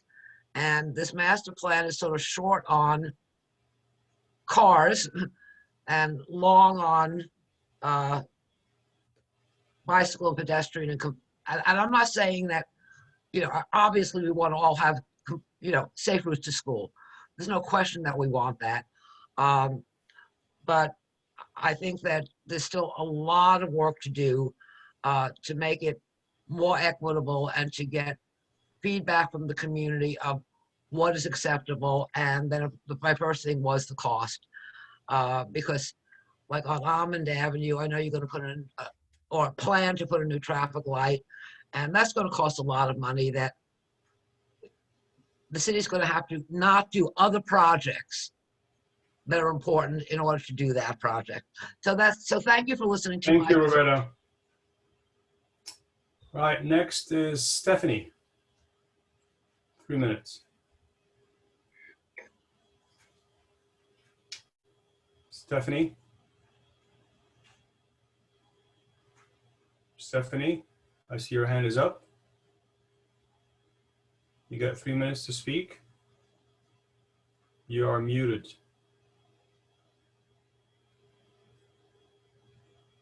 All right, Stephanie. If you wish to speak, Stephanie, please unmute your mic. All right, I'm going to assume that Stephanie is not going to speak. So with that, any last requests from the public who speak on this item? Okay, let's bring it back to the commission for feedback. And I think just to clarify, this master plan is specific to bicycles and pedestrians. The vehicle part will be done at a different time. Okay, who wants to go first in terms of comments or feedback to Jaime and Jeff? Stacy. I am always happy to volunteer. Nobody else has their hand up. So high level thoughts from me. I 100% agree with Suzanne on equity, and that was going to be my comment, is that I think equity should expand from geographic equity and also add modal equity. And then it's currently standing at 5%. So I think if we're putting geographic and modal equity, we need to increase its weighting percent. One proposal of how to do that, and I don't know how the rest of my fellow commissioners feel about this, but I'm going to put it out there and people can react, is that we consider combining connectivity and access to key destinations, because for me, they seem to have a lot of similarity. Access to key destinations is about connectivity. And if we do that, those two are each worth 15 points, so that's 30 points. Then we can reduce that down to 15 or 20 points total and move some of that into geographic equity. And if we even have 5 points left over, you can, I think safe routes to school needs to be weighted higher than connectivity. That's my one idea of how to do that. Now, a couple other just comments as I run through the right-hand side of your prioritization criteria. In the connectivity category, besides just creating cross-town connections, I think we need to create connections to neighboring jurisdictions and some of the destinations in those jurisdictions. We don't clearly own the connection all the way to that destination, like a school outside of our city or a transit station in Mountain View, but we have to look at how we're going to get people to the border and hand off across the border. And also in access to key destinations, in addition to, I know you said you were going to add parks, Jeff, I also consider adding community center. And then the other question that I have is, are we just limiting this to 500 feet around these destinations, or at what point in time do we start looking at routes to these destinations? And I know we have our hands full right now with just getting routes to school done, but that's something to consider. And the other reason I was thinking of combining connectivity and access to key destinations is schools, which you have in connectivity, is really a key destination as well too. And then in comfort, the last bullet, I also thought, besides just high speed and high volume streets, we have a lot of intersections in this city that have visibility issues. So I thought I would suggest consider adding that to that last bullet, or intersections with visibility issues. And in that comfort section, we seem to be missing that concept of 880 ADA. And I don't know if that was intentional or just oversight. In the feasibility section, which really is where we have our eye on the cost. I know one of the public, Roberta mentioned cost, our only public speaker tonight on this item. But I would also add a third bullet in this section about grant opportunities and identifying projects that have realistic grant opportunities could be one of the scoring criteria for how we want to, select some of our projects. And in equity, I already mentioned modal equity. So I think those are the big things for me. I'm gonna let others react to that, and then let other people comment on the measurements, because I know Suzanne especially has lots of good feedback on that. So thank you. Chair, if I could ask really quick, when each of the commissioners is providing input, we started this whole exercise because you guys wanted to get a vision statement. I haven't heard any feedback yet on the proposed vision statement. And so if you guys could please say that if you just like what Alta has prepared, then we can make sure that we check that off the list. The feedback, the weighting is really good. Can you please actually flash that back again on the screen? Mm-hmm. Yep. And while it's coming up, I'll just say I want to thank Jeff and Jaime and the team at Alta, because I think you did a good job with this. You took a lot of feedback from 7 people on our commission, as well as the members of the public who participated the other night. And I think this has come out really good. I'm personally happy with the vision statement. It's high level, so I don't think we really ever mentioned any destinations of where people were going. That was the one thing I thought of possibly considering or adding, but otherwise I personally thought it was good. And I thought the output of the staff report, which is here for tonight, that we're giving feedback on, I also thought that was really excellent and captured a lot of the things we said the other night. So thank you.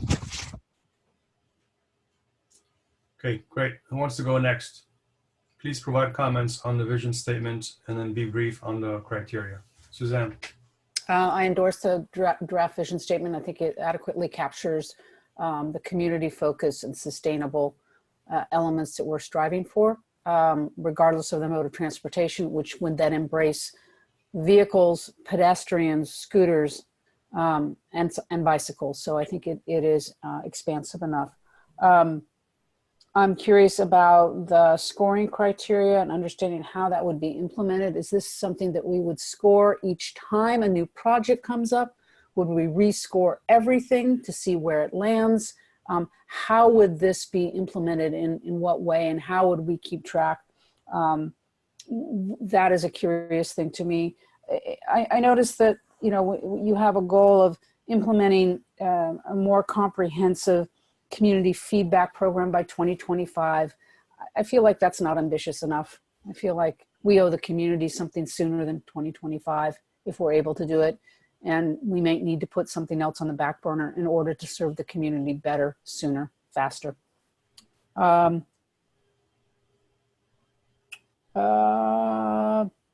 it. Great. Thank you. Next. Cindy. Okay.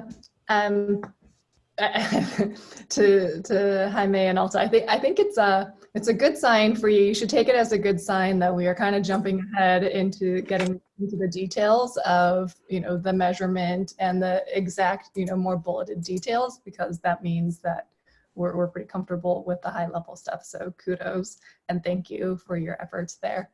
I do think it's, I mean, you know, the whole point of us wanting to do a visioning exercise is so that we can get these criteria that ladder up to the vision and the criteria that we can use for prioritizing the projects.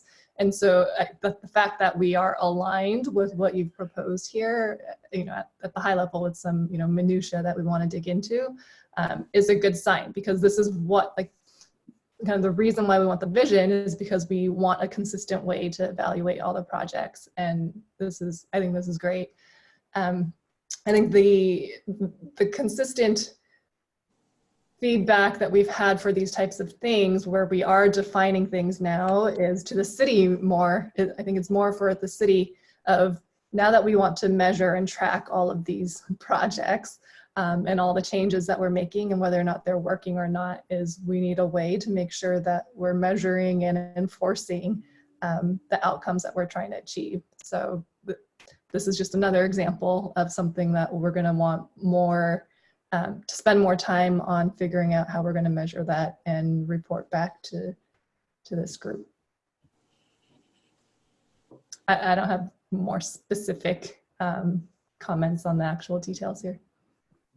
Great. Suresh.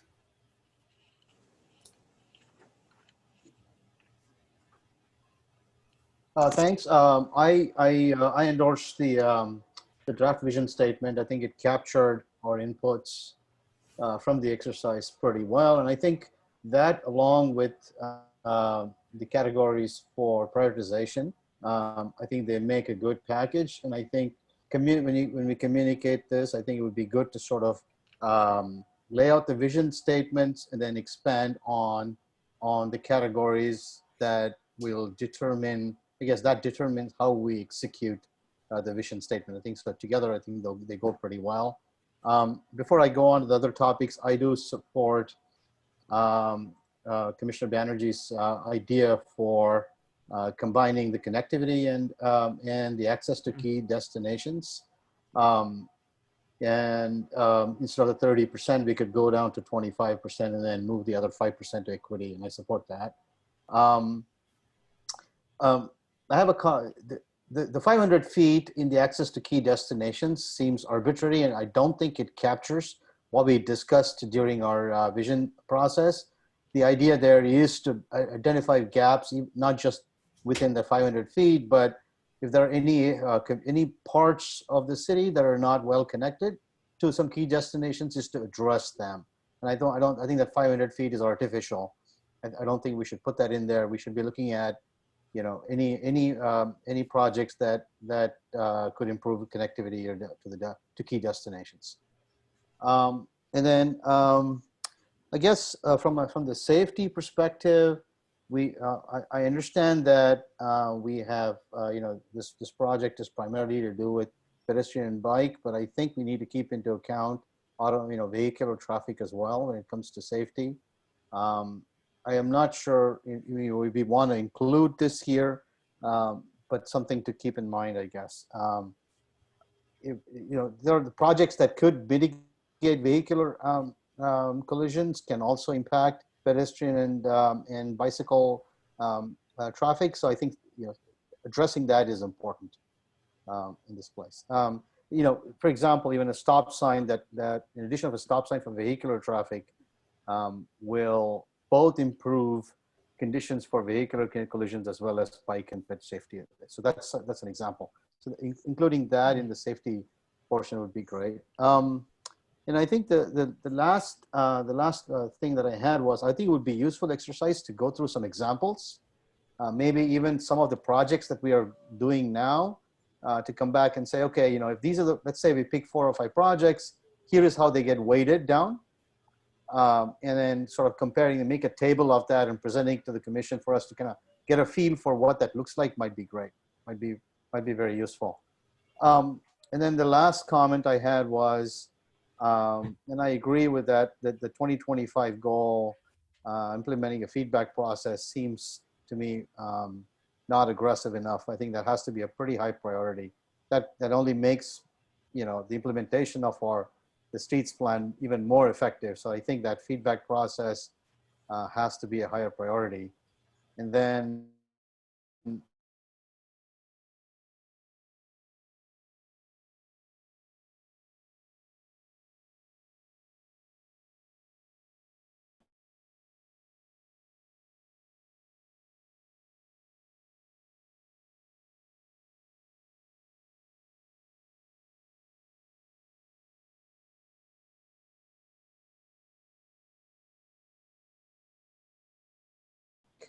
my guts, we should think about and consider. And I think the city should, seriously look into what resources. I think one of the feedback we had last time was, okay, what is the resource that is required to make this happen? I think is important. So rather than say 2040, I think we should put an aggressive goal or come back with a proposal saying, if you have to do this by 2030, what is it that it's going to take for the city to accomplish that?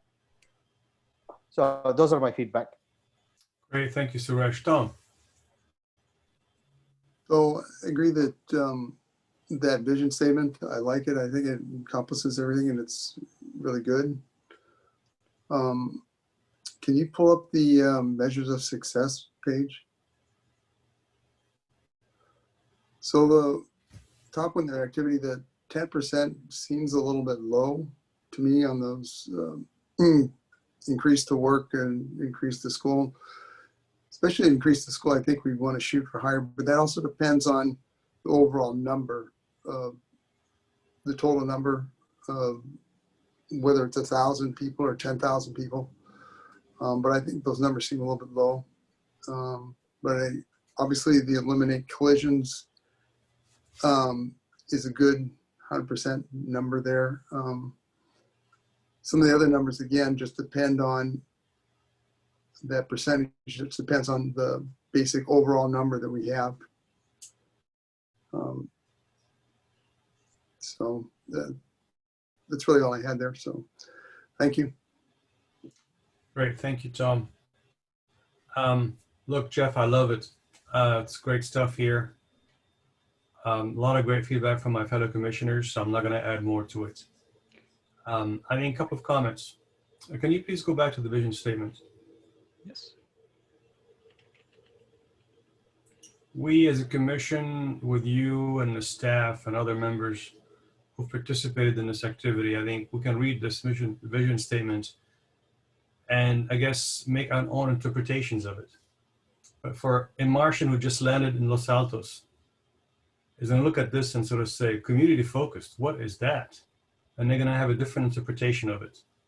So it's really incumbent upon us to make sure that we take that language and parse it to the community in a way they understand what we really mean. And that means tie that language to the criteria in a very crisp way. So for example, that some of the language needs to go back and connect the criteria. When we say people of all ages, where do we connect that in the criteria to the people of all ages? How do we demonstrate that and then point to it? I'm not saying it's not there, but we have to point to it. All of these have to be very clearly connecting with each other. And then also make that in a very public way. Maybe it has to go on the website, explanation, what maybe that explains to the public what this really means, instead of just some kind of a nice, noble statement that will never see the day of light in real life. The second thing is, if I were to score those 18 concepts that are in progress now against those criteria, can you just give me like a wag as to how they will score? What do you mean by wag? Just the best guess that you can have. So maybe Jeff, as an example, if you pull up the criteria, and I think this is a good process to quickly go through because you were asking about an example. But if I was going to, no, show the percentages, Jeff. No, sorry. If I was going to look at this and say, you know, a project that may be of interest, and I'll just use St. Joseph as an example, which I know is of a lot of interest to people. The Safe Routes to School connection would likely weight high. Connectivity, you know, if we're including parks, would likely weigh high. Access to key destinations, you know, maybe somewhere in the middle, because the key destination in this case would be the park. But from the standpoint of public perception of interest in that type of connection, that may not be as high as maybe some of the commissioners. Community identified need, perhaps from the overall community and interest outside of Los Altos, it would be a really strong interest connector because of Rancho San Antonio Park. But if you're a resident in South Los Altos, it's probably a very low interest to people to be promoting that. So this is a really good example project of the struggle that we're all going to go through as we're ranking projects. Comfort, I think, would probably rank high because we're going to be reducing stress level for bicyclists and pedestrians. Feasibility is very high because it's not a very difficult project to build. There's no right-of-way impacts, as Jeff mentioned. Safety, that's all that the project we've balanced would likely rank high. Equity, depending where it falls from the standpoint of geographic equity of the city, I would imagine would be of strong interest to most of the commission. And from the standpoint of mode equity, you know, has a lot of benefits. I would imagine it would score very high. But I want to make sure that the commission also understands this is completely different than grant fundable projects. As great of a project as St. Joseph is, it is a great, it's a project that we've already submitted to the VTA of staff city interest to want to look for funding. And we rank pretty low to the bottom.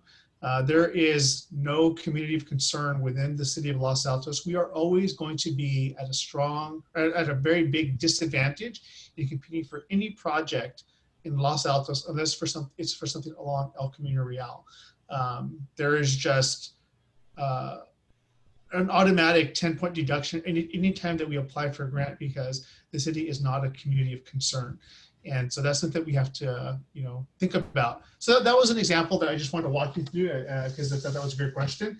And I just want to make sure that you are aware what we're planning at staff level is in June, the last meeting of your meeting in June on June 30th, that meeting will focus on prioritization using the criteria that we're going to be using tonight. We're going to rank the projects that are from the old 2012 plan. Jeff, I think, mentioned there's about 280 recommended kind of improvements and projects for public feedback to date off the website. So, you know, we said we're going to get a few hundred to several hundred types of projects. We're going to take an initial stab at trying to rank them off based off the criteria. And then you're going to have that opportunity to kind of go through and add your feedback to that as well. Great. Thank you, Jaime. That's wonderful. So I have one last suggestion, Jeff. Go ahead. At some point in time, I guess, when we're ready, it'd be great to let the members of the public vote on those things and sort of say, hey, we got now X projects in front of us, or not projects, but concepts, and let everyone rank these based on those criteria. I think Jaime is right. Some folks would give it a high score for the Safe Routes to School, others perhaps a low. But what we really care about is the mean, or perhaps sort of the average of all the input, and sort of see where the average of the community really thinks, does it merit that we give it the attention or not? And that, I think, helps us focus down the community to look at a handful of criteria that we collectively need to measure, not just simply the commission or the staff, or again, the most vocal members of the public who wish to attend the events. But everybody can go in and click on a few things and come back and then get a lot more than 180 inputs, hopefully more than 180 inputs in terms of judging a certain project and prioritization. Chair, if you give me 60 seconds, I think I might need to clarify a little bit about the process of prioritization. Yeah. So you saw some of my criteria look a little stringent, and you saw these numbers like 250 feet or 500 feet. What I'm trying to do here is create a very quick binary code, because this is all going to go into a computer, GIS. So we're going to have all the projects identified and mapped. And what we're going to do is say, does it get a yes or no on each of these criteria? And the projects that have the most yeses then get scored, and then they get their weighting on top of it. Those projects rise to the top. The ones that hit most of these criteria, they're going to rise to the cream. So we need to make it as objective and replicable as possible. So there's no interpretation that you say, my version of comfort is this, my comfort is this. We have a very strict process so that if Alta leaves and Jaime leaves, and in 2 years, the city wants to redo this process, they could see this written there clearly. So I think that I want to make sure that that's upfront with everybody. Yes, we will be bringing that back. Yeah, absolutely. I think that's absolutely right. It has to be very clear, quantifiable. Now, if we come up with the results at the end that don't make any sense, we can go back and revisit the assumptions and sort of say this is really not logical. That's absolutely I think for now, it's a good place to start. Yes. Thanks for all the feedback. This is great. I've written a lot of it down here, so I appreciate once again engaging with you all. Great, thank you. If you guys, I just wanted to add just one item. I know you guys are all giving your feedback. That feedback has been wonderful. But we're only tasked with Alta to do these 2 meetings. So I'm hearing a lot of. No, I think that's fine. I don't think we need more. I don't think we need more, Jaime. I think we're ready to converge. Great. Okay. Yeah.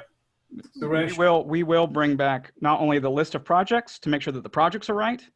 Then once that's set, then we'll bring back the draft prioritized list to you to get your feedback as well. So that's good. 2 steps to that. Stay on course. Yeah. Stay on course. Yeah. Suresh, do you have a question? Not a question, but a comment and related, because I was only addressing the vision and the project prioritization, but just going back to addressing, I think Commissioner or the chair just addressed it, was that we only have 180 responses from the web tool. And given that Alta is not going to be looking at, I'm not sure what this one is, but how do we increase that? I think 180, I remember early on, at least there was, they said there were instances where some cities, there were feedback in the thousands, and we have only 180. What do we need to, how do we, what's the time frame, and how do we increase that significantly? And I think I'm just asking the cities maybe consider, more outreach to get more people to look at the web tool and provide input. Great, thank you, Suresh. Let's move on to item number 4, safe route to school. And I believe we have a guest tonight. Is that Andre Ann? We do. Yeah, and I just want to do a real quick introduction. I think you all met Andreon at one of our prior meetings. But just as a quick reminder, we have a couple of projects focusing around safe routes to school. Jeff just did a great job wrapping us up through the Complete Streets Master Plan and how safe routes is being evaluated through that project from the standpoint of infrastructure and future projects. Andreon serves as the city's part-time safe routes to school coordinator. That's a position that was funded by the city council about a year ago for a 2-year period. We're using a grant from the VTA to fund that position, and we got the funds secured from the VTA for another couple of years as well. So we have Andreon, if she sticks around at Alta for a long time, they're helping us, and so she's going to walk you through the engineering and encouragements part of safe routes to school. The city's long-term interest is to figure out how can the city build a good education program, whether that's through a partnership with the various schools, districts that service our community to develop curriculum and deliver that curriculum in classroom so that we provide consistent and regular education to students to build safe bicycling and walking habits within the community that they can carry on to junior high and high school. And then what programs we can use to kind of support that activity from students. If we can't do it from the standpoint of an education curriculum as an in-class program, then we need to figure out what we can do. And so Andrea's going to walk you through the efforts that we've been focusing on to date, which is really focusing around interviewing stakeholders. And with that, I'm going to hand it over to Andrea so she can walk you through the rest of the presentation. Thanks, Jaime. So I'm glad to be here tonight to provide this update. As Jaime mentioned, the first part of the project was to conduct stakeholders interviews. So I'll give you a summary of those interviews and preliminary findings. So to date, we have completed 6 interviews with Complete Street Commission commissioners, Greentown's Los Altos representative, the STEM coordinator from Los Altos School District, Los Altos Police Department, and also representative from Cupertino Union School District and Montclair Elementary School. So we have 3 interviews remaining. One is already scheduled with Los Altos Youth Commission, and we'll meet also with Los Altos School District and Bicycle Outfitter, the bike shop.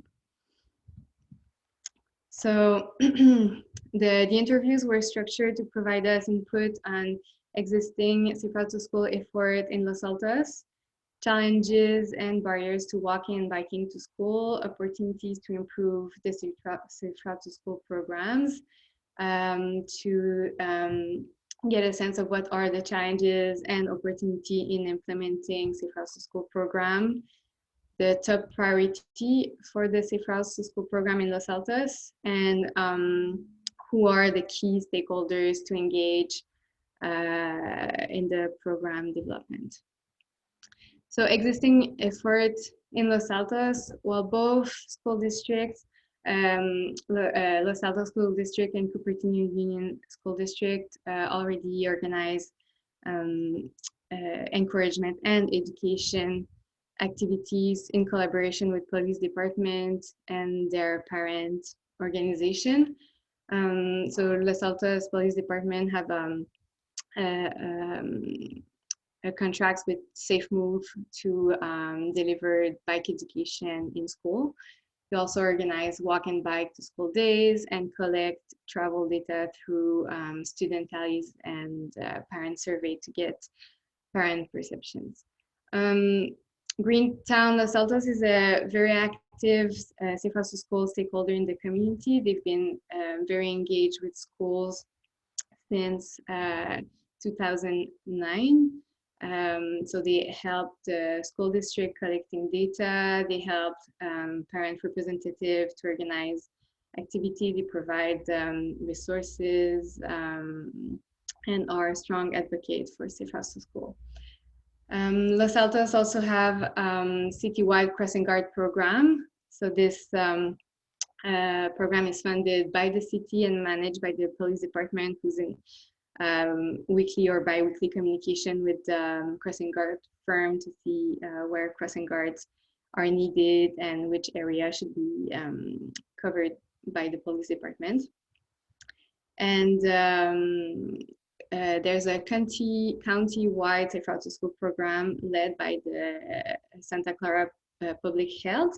So the county program can also provide technical assistance to programs and resources. The challenges and barriers to walking and biking that were identified in the interviews were pedestrian and bicycle infrastructure gaps. So some area that like sidewalks and some routes to school. The routes themselves, so busy roads with high speed, high traffic volume, and also different jurisdiction that makes communication or street improvement more challenging. Inconvenience were mentioned, parent schedule, after school activities, and weather, among others. Parent perception is also a challenge. Parents don't feel safe to let their kids walk or bike alone to school. Drop off and pickup hours are also challenges. So very busy traffic, bicyclists, pedestrians, and cars that can get mixed at the same time at school entrances. And lack of support or involvement from school or PTA staff. For the opportunities to improve the Safe Routes to School program, so were mentioned events like annual bike swap meet to get kids who don't have bikes, new bike, or make exchange in the community. Parent and community engagement, so to get more adults engaged in the program per neighborhood to assist with bike trains, walking school bus, or act as parent champion at their schools or chaperones, other encouragement or education events. Was also mentioned local partnerships. So to give more flexibility and also creativity in the program. So it was mentioned that working with Safe Moves, who's not a local organization, was sometimes a challenge for coordination and consistency. And for local partnership was given, for example, partnering with bicycle outfitters, which is the last bike shop in town, so we can explore potential partnership for weekend activities or encouragement activities. And then we have integration with school day and education standards. So some classes and some schools are already doing walking and biking field trips. So there's potential to integrate Safe Routes to School curriculum and engage a teacher through curriculum if they meet with education standards and requirements. Other challenges and opportunities that were mentioned to implement the Safe Routes to School program. So having an ongoing leadership to sustain the program, improving the coordination and the consistency between agencies and organizations that are already engaged in Safe Routes to School, parent engagement with also a focus on parent-child on bike activities to educate parents so they can bike with their kids to school. And again, having a Safe Routes to School curriculum that can fulfill education standards and requirements to be of interest for teachers. So for example, meeting California physical education standard if we have a curriculum that would be delivered in PE classes. Youth engagement was also an opportunity mentioned. There's lots of an opportunity for student-led activities, reaching out, for example, to high school green teams.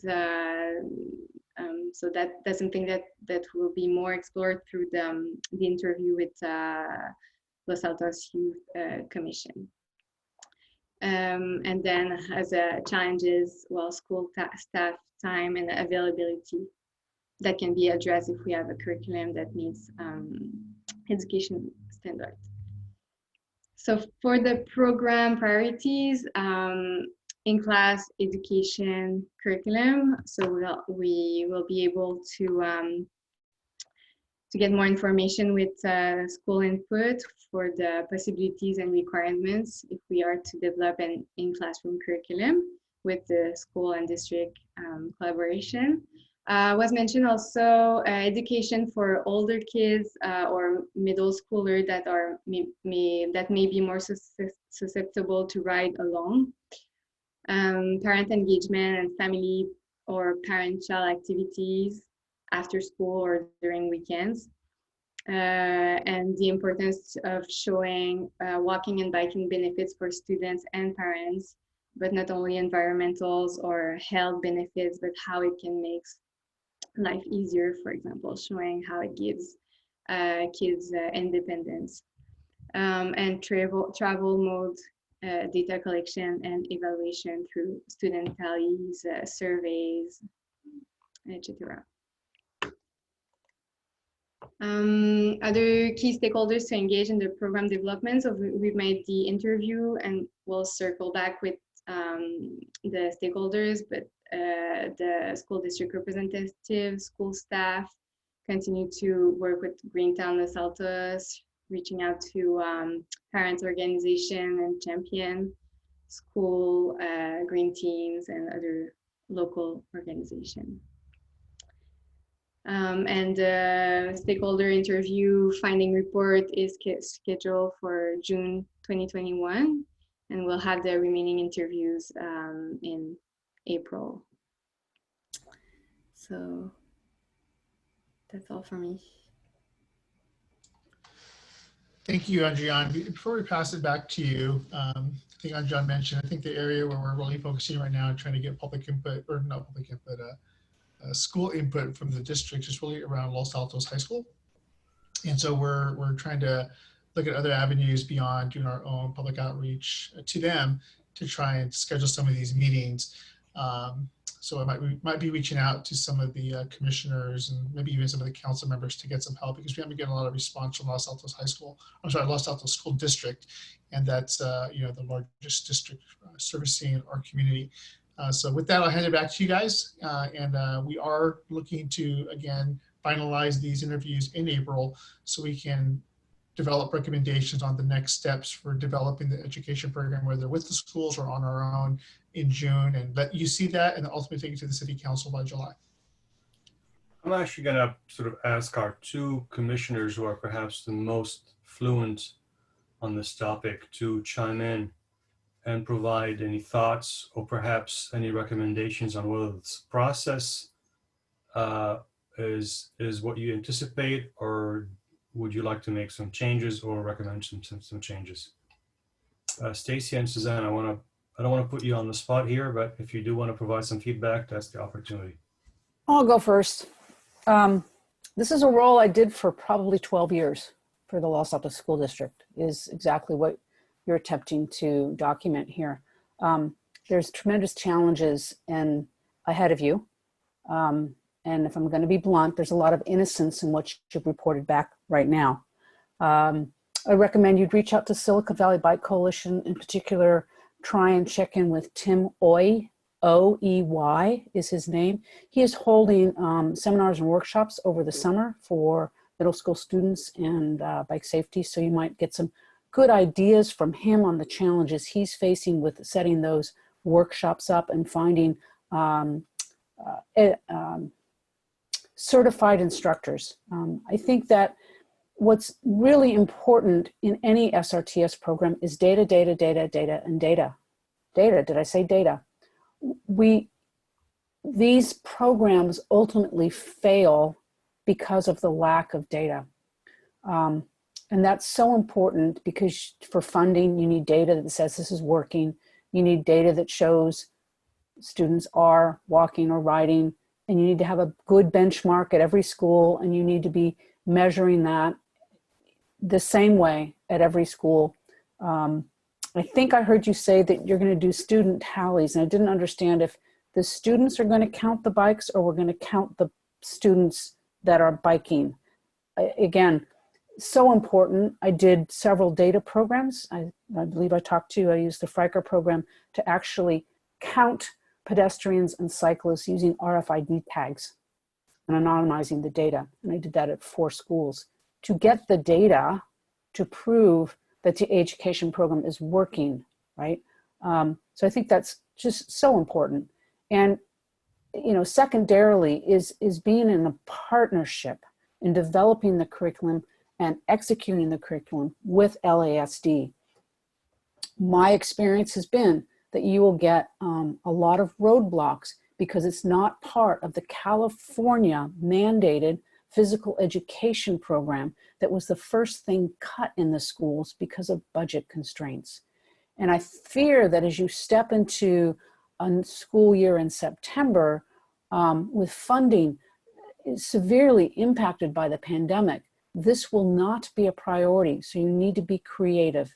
You need to figure out how to make this part of their curriculum without impairing their budget or their time to catch all these students up from not being in the classroom for 18 months. They're all behind.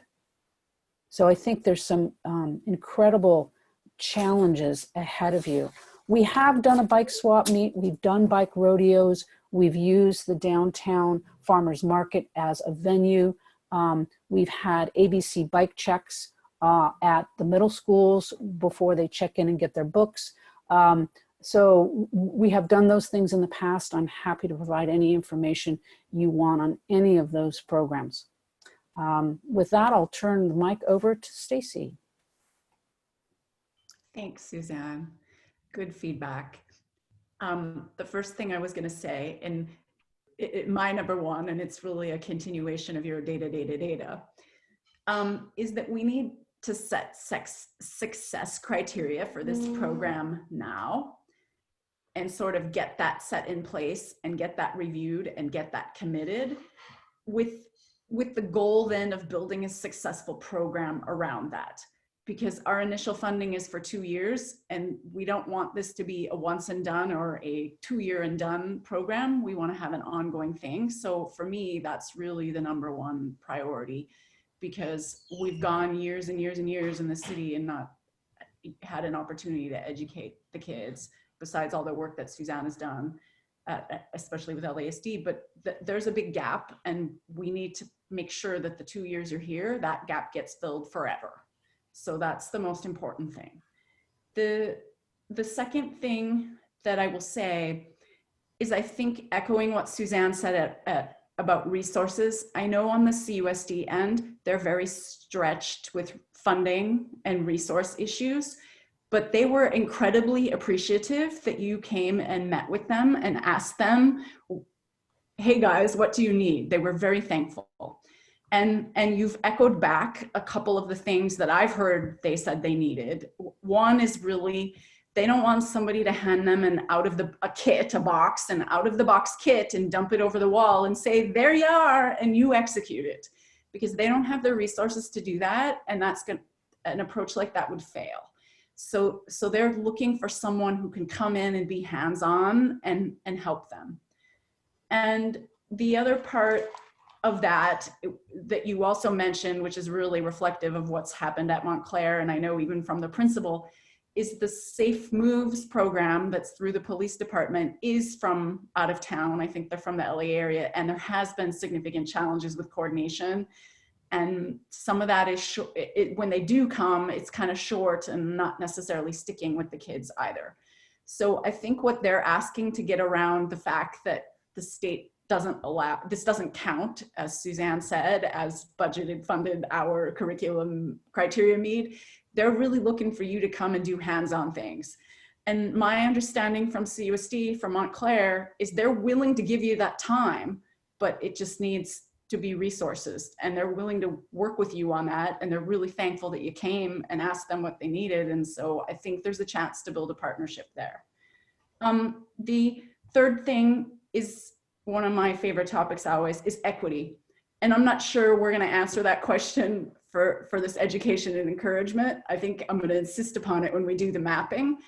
But what is equitable? Like in LASD, from the previous meeting, we're planning to put education and encouragement for Springer, which is in Mountain View and Gardner Bullet, up in Los Altos Hills, Gardner Bullis, but for CUSD, we're not planning to do West Valley Elementary, which is in Sunnyvale, but has an attendance area in Los Altos. So what's the equity of rationalizing this? Is LASD picking up the ball more with resourcing? Is City of Mountain View chipping in? I don't really know. And then with regard to LASD, besides just LASD. LASD is also the charter school, Bullis Charter, and there are some kids there that bike to school. So maybe that's another group of people we should reach out to and get their direct feedback on. I think that's my big points. So thank you. Great, thank you. Any other commissioners? Yeah, one last point. It's important that this be approached from a program point of view, not an event-based point of view. And that the program, you're their coach, you're their instructor, their coach, their mentor. You don't go there in September and drop in you know, a bike program and then come back next September. It really is something that needs persistent engagement and coaching by someone who actually knows the streets and rides a bike. It makes such a huge difference when you show up to teach, drive that bike on your bike, with your bike, and you ride with the kids at the end of the school day on your bike. That really gets them. I did the training for, like I said, 12 years. I didn't take a penny for it. I did it for free.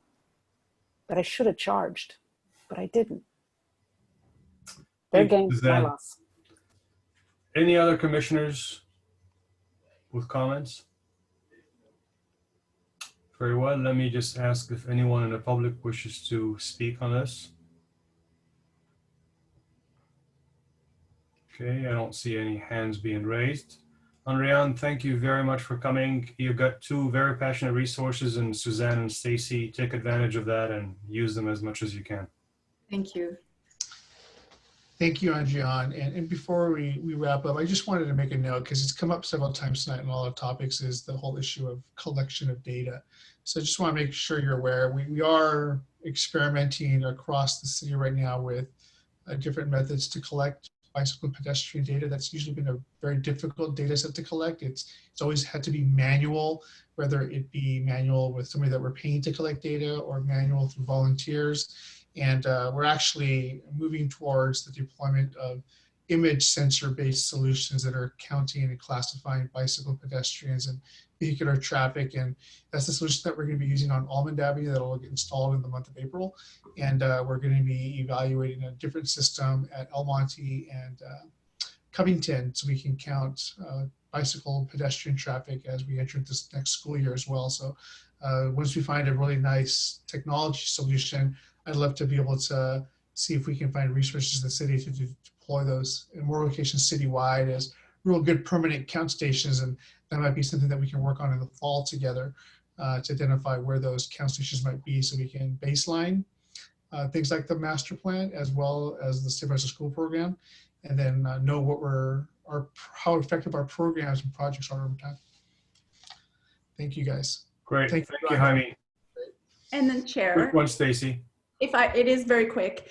I forgot to mention, and Jaime's comment jogs my memory. If it's going to take us a while, especially to put in a longer term technology counting solution, there's one low budget way to do back of envelope where what's our baseline and are we increasing, is just go to the bike racks we would need a volunteer, but go to the bike racks at each of the schools and count how many bikes are parked there, you know, in the middle of the day. That can just give us a quick rough count.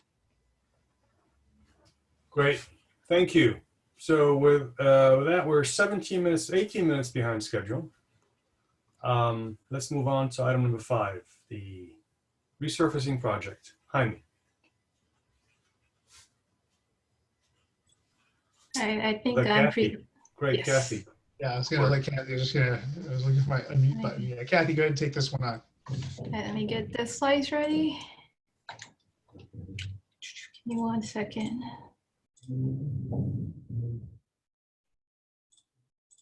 Hi, can you guys see my screen? All right, perfect. Hi everyone. Good evening. My name is Kathy Kim. I'm an assistant engineer with the Transportation Division. And today I'll be providing you an update on 2021's pavement projects. All right, so City has 2 pavement projects planned for construction in summer 2021. The first one is the 2021 annual resurfacing project. And this project will resurface city streets and city maintained alleyways throughout the city. And this is actually 3 annual street resurfacing project combined into one large project, and the annual projects are the street resurfacing project, slurry seal project, and the city alleyway resurfacing project. And the second project is the Fremont Avenue Pavement Rehabilitation Project. And this is just a one-time project that will resurface Fremont Avenue only from Grant Road to the eastern city limit. All right, so let's talk about the 2021 annual street resurfacing project first. So again, construction is planned for summer 2021. And these proposed streets are selected based on the PCI rating, which is pavement condition index ratings. So on the right side, I have a project map that calls out the location where the improvement's gonna be. And blue highlight means that those are the streets that will receive micro-surfacing treatments. Green highlights will receive 4-inch asphalt overlay, and yellow highlights, kind of hard to see, but that's the 2-inch asphalt overlay. And the blue or light blue or cyan color is the micro-surfacing, but that's the add alternate bid, meaning that we'll only resurface those streets if we have enough money left after the base bid. Oh, sorry. Oh. All right, so complete streets elements. So pavement resurfacing project is a great opportunity to introduce or implement complete streets elements once the new fresh asphalt is overlaid. And this year we'll be implementing complete streets elements on Campbell Avenue, Eastwood Drive, Fremont Avenue. All right, so let's talk about the Campbell Avenue first. Campbell Avenue is a current safe routes to school, but there's no existing bike facilities. So complete streets elements to be implemented are a combination of class 2 bike lanes and class 3 bike route, which are sharrows, and high visibility crosswalks at some intersections, and stop signs on Harrington Avenue, and keep clear pavement markings at Pinewood School driveways, and a new crosswalk at Fremont Avenue intersection. And I'll show you this location on the striping plan in front of you. So yeah, as you can see, we have a combination of 2-foot wide buffered bike lanes and a regular bike lanes without buffer, and the sharrows throughout Campbell Avenue, and high visibility crosswalks at Arboleda Avenue, and another high visibility crosswalk at Rosita Avenue, and one more at the Fremont Avenue intersection. Also, just wanted to note that these crosswalks are actually differ from the Cuesta Avenue projects, because during construction we knew that Campbell was on the list for 2021 resurfacing project, and we didn't want to overlay or microsurface the new crosswalks, so we waited until now to install them.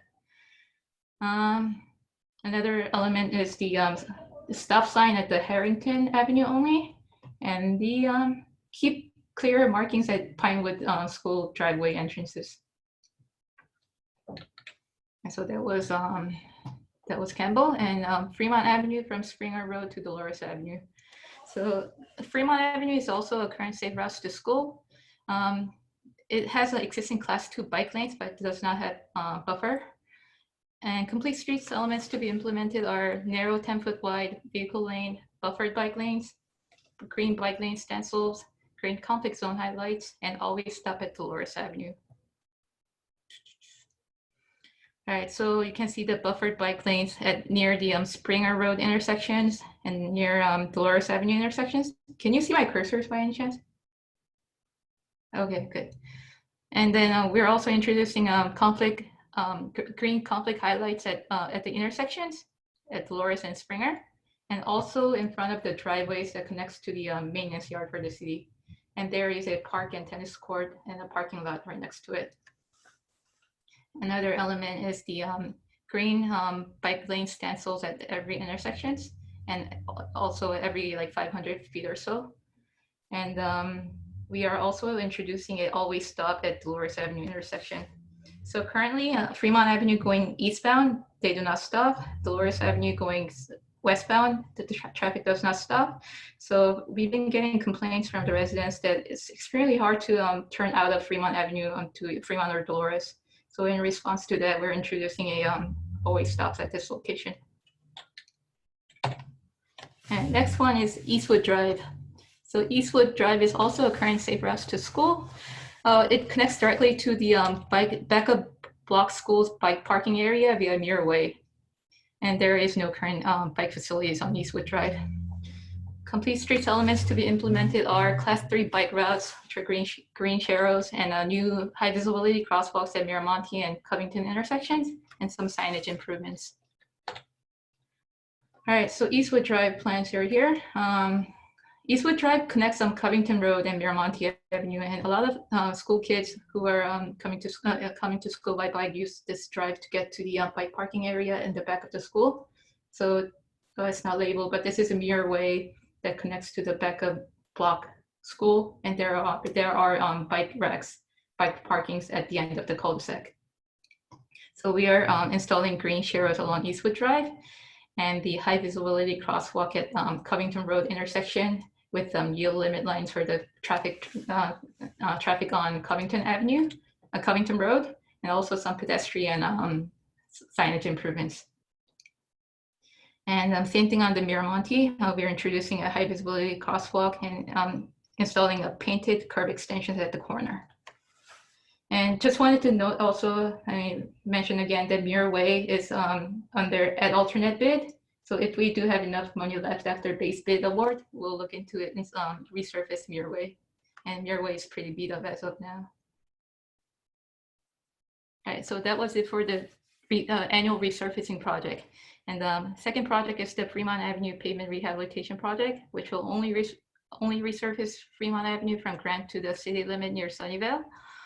So good news was we recently received the E76 authorization from Caltrans for the federal funding that's partially funding the project.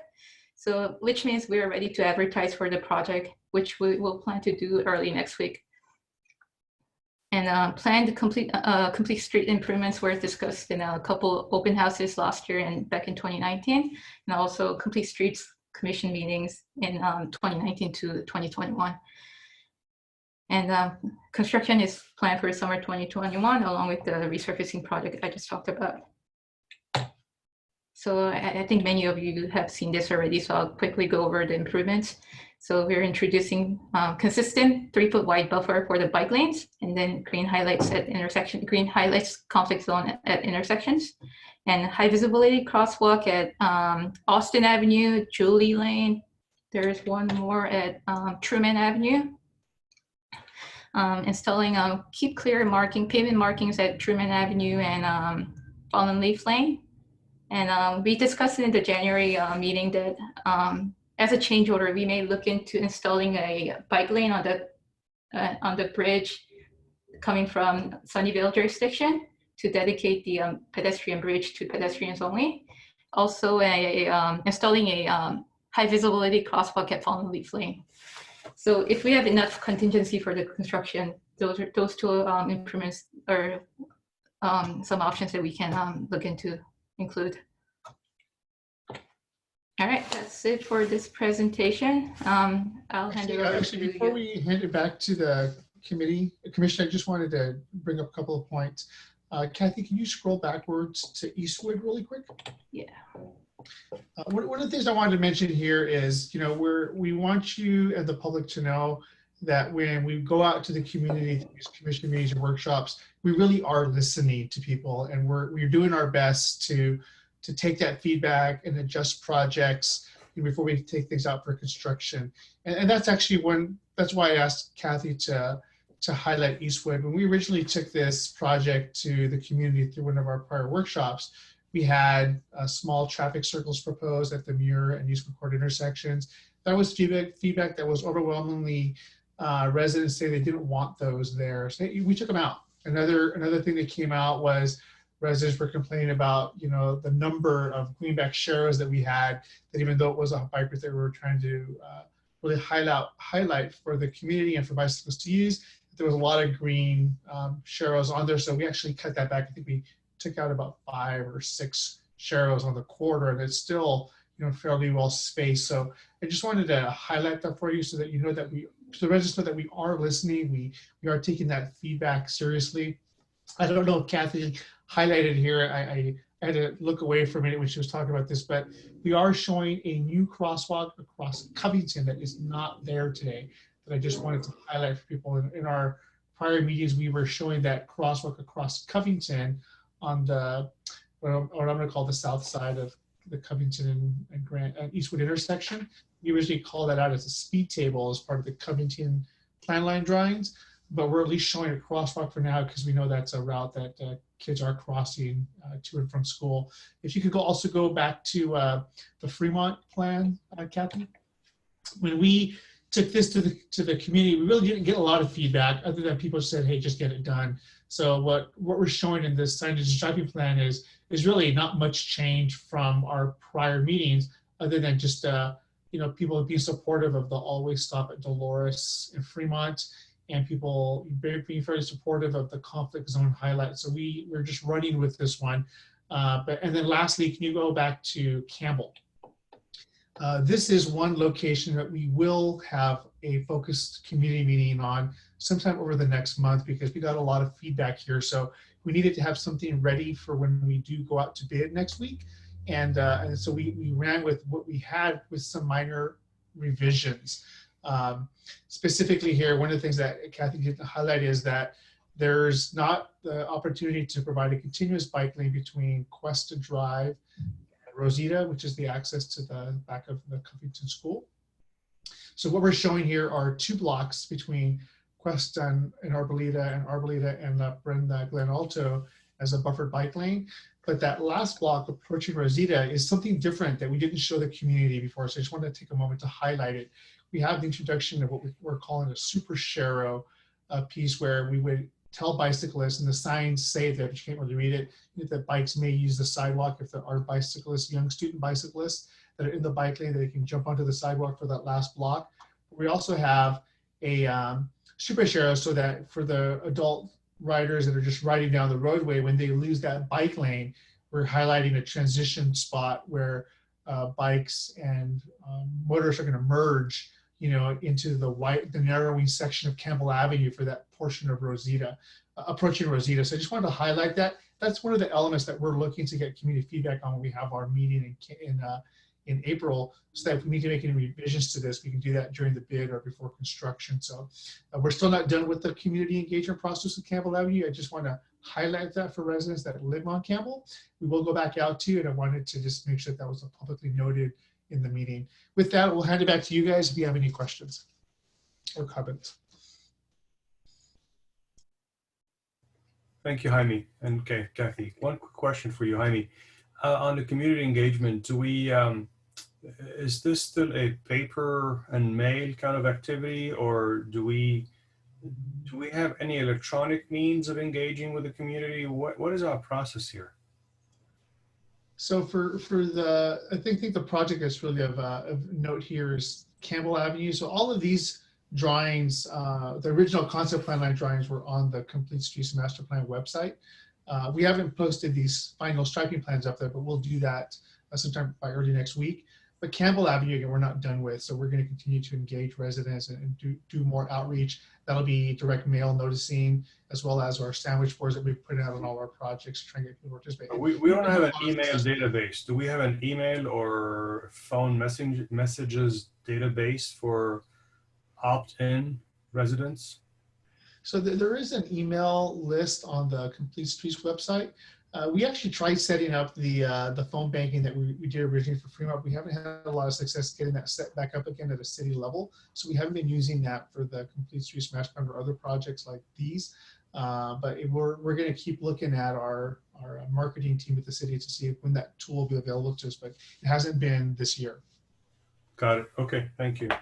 Any questions from the commission?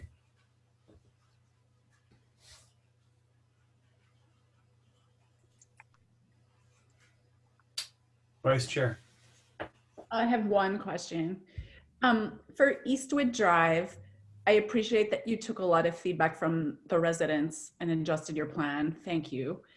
The other question I have is, there's always been the long-term ask from the community and to some extent from the council about opening up Eastwood Drive for vehicles, that right-hand turn sign where it's banned during certain hours.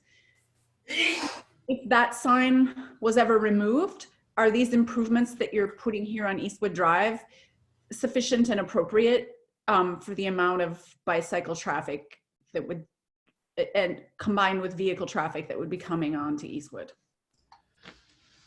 Thank you. The feedback that we were receiving during the meetings and that we received via email following our initial workshops were that residents didn't want those to go away, meaning the turn restrictions from Miramonte onto Eastwood Drive. So we weren't planning to take them away. In fact, what this plan does highlight is the installation of a second sign that highlights the restrictions. And so we weren't planning to remove them with this project just because they seem to be supported by that community.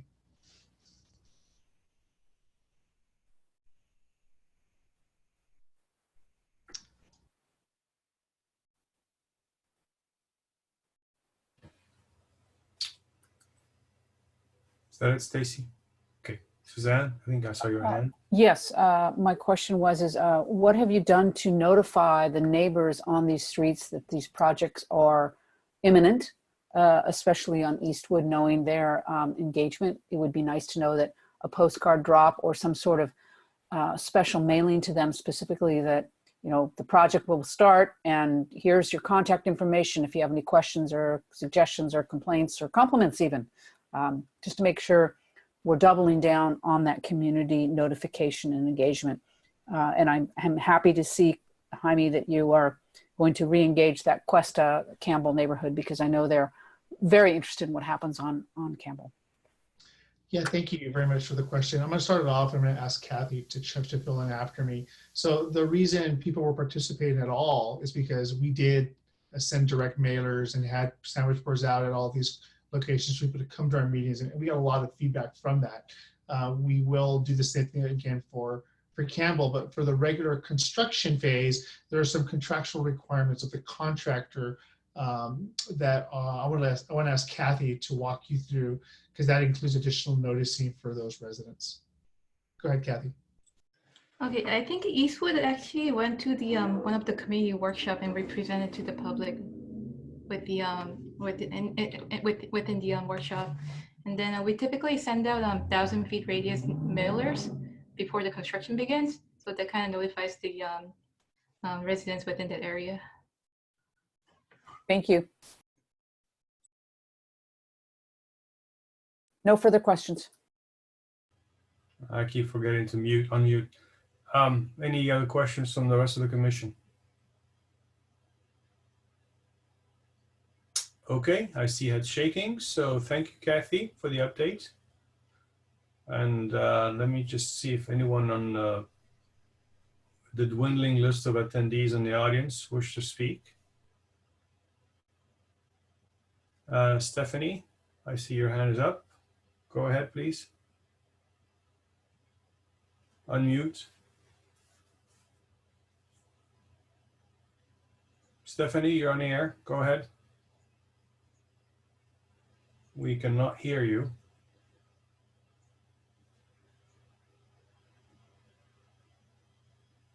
If you'd like to dial in again from your phone. We cannot hear you, Stephanie. Try again, please, with your phone. We'll give you a shot. With that, I'm going to move on to item number 6. And then, Stephanie, if you dial in, we'll put you back in there to speak. Okay, item number 6, preparing for the City Council joint meeting with this commission. Yeah, thank you, Chair. I'll kick you guys off just to get you started. You do have a scheduled joint City Council Commissions meeting coming up on May 4th. So you still got some time. It's still several weeks away. We wanted to make sure that you had an opportunity to discuss any topics as a body that you wanted to take notes on so that those could be ready for discussion with the City Council. You are one of several commissions that we'll be having a joint session with the City Council. That includes the Complete Streets Commission, the Environmental Commission, Parks and Recreations Commission, Senior Commission, and Youth Commission. So just from that makeup, you see there's a lot of interest in traffic and pedestrian bicycle modes, just from the makeup of the bodies of the commission. So it'll be interesting joint city council to listen in on.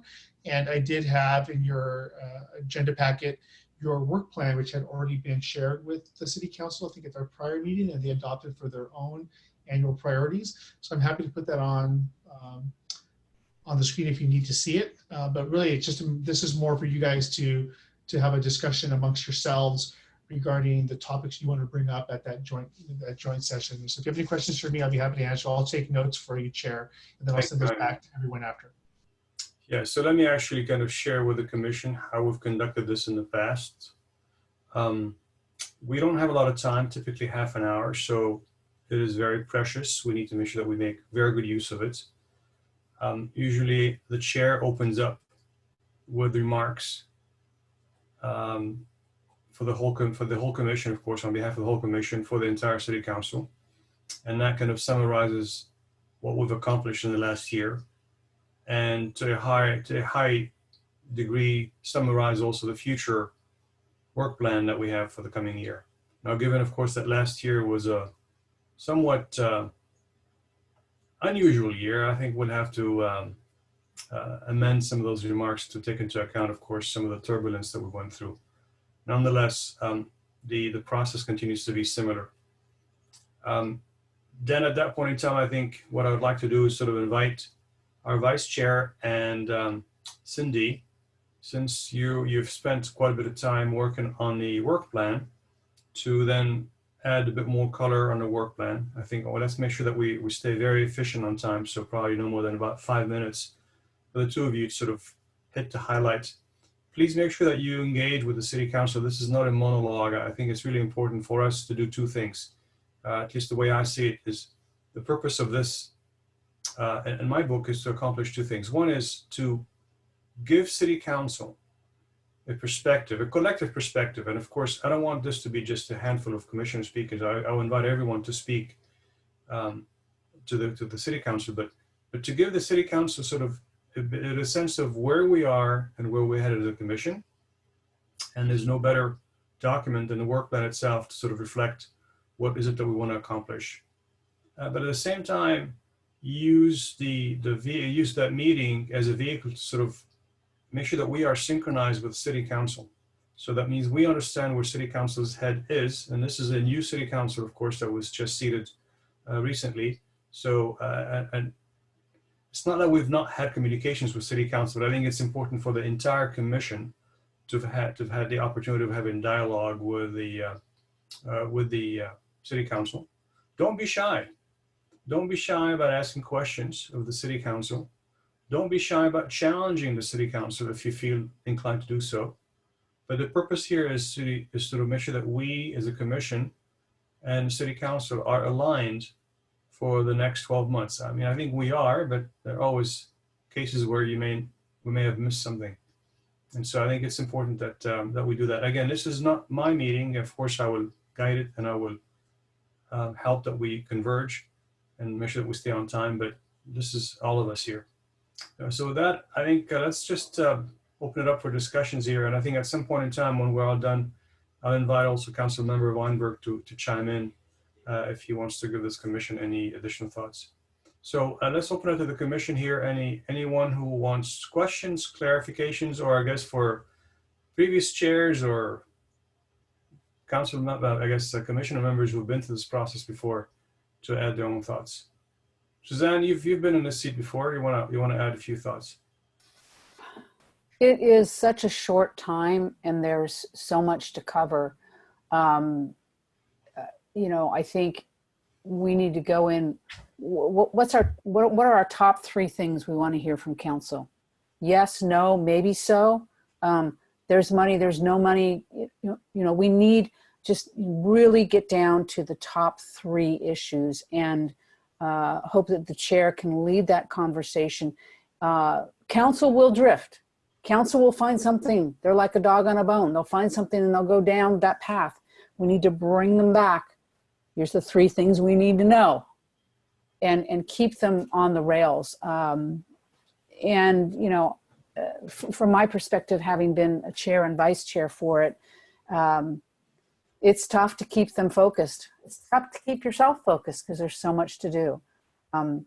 I think it's going to be very interesting to hear council and how they are approaching this coming year, given the unusual nature of the prior year and the uncertainty of the year in front of them.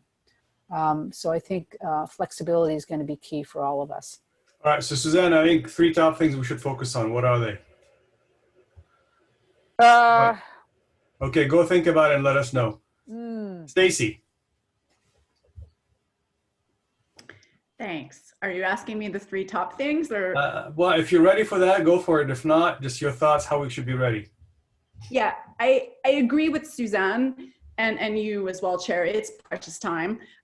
I think a lot of our materials can get put in the packet, like what's our work plan, what's our whatever, and I'm not sure we need to parade all the details there unless there's something that we want to raise to their attention to get addressed.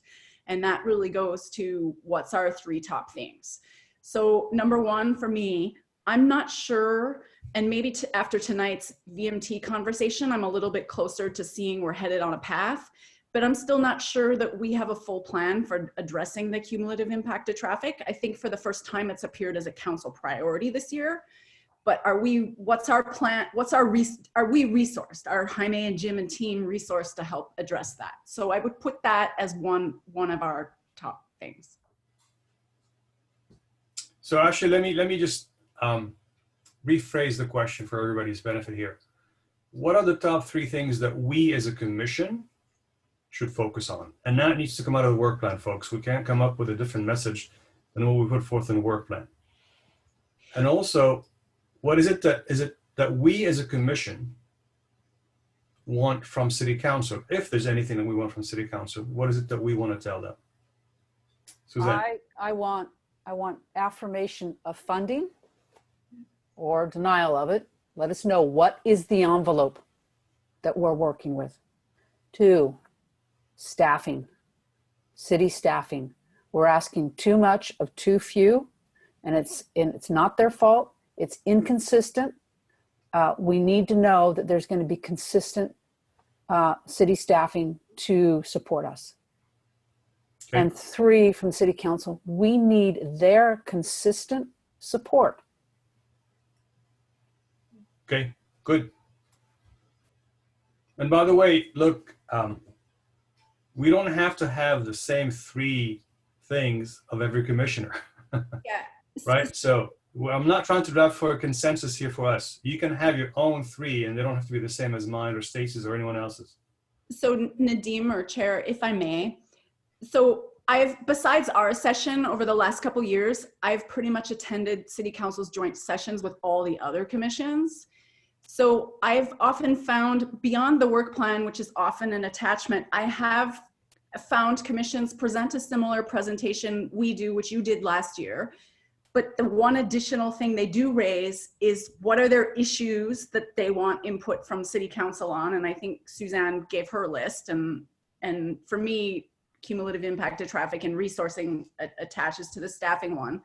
But what I found when other commissions go forward to the commission, when they have a list that they've agreed to, it makes that half an hour a lot more focused. Absolutely, no question. Because if we're wandering around too, then...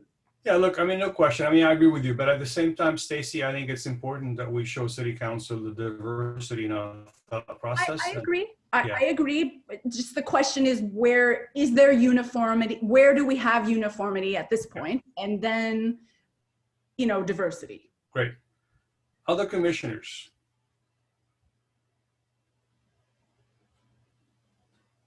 So, Tom. A question on the PDF that was posted.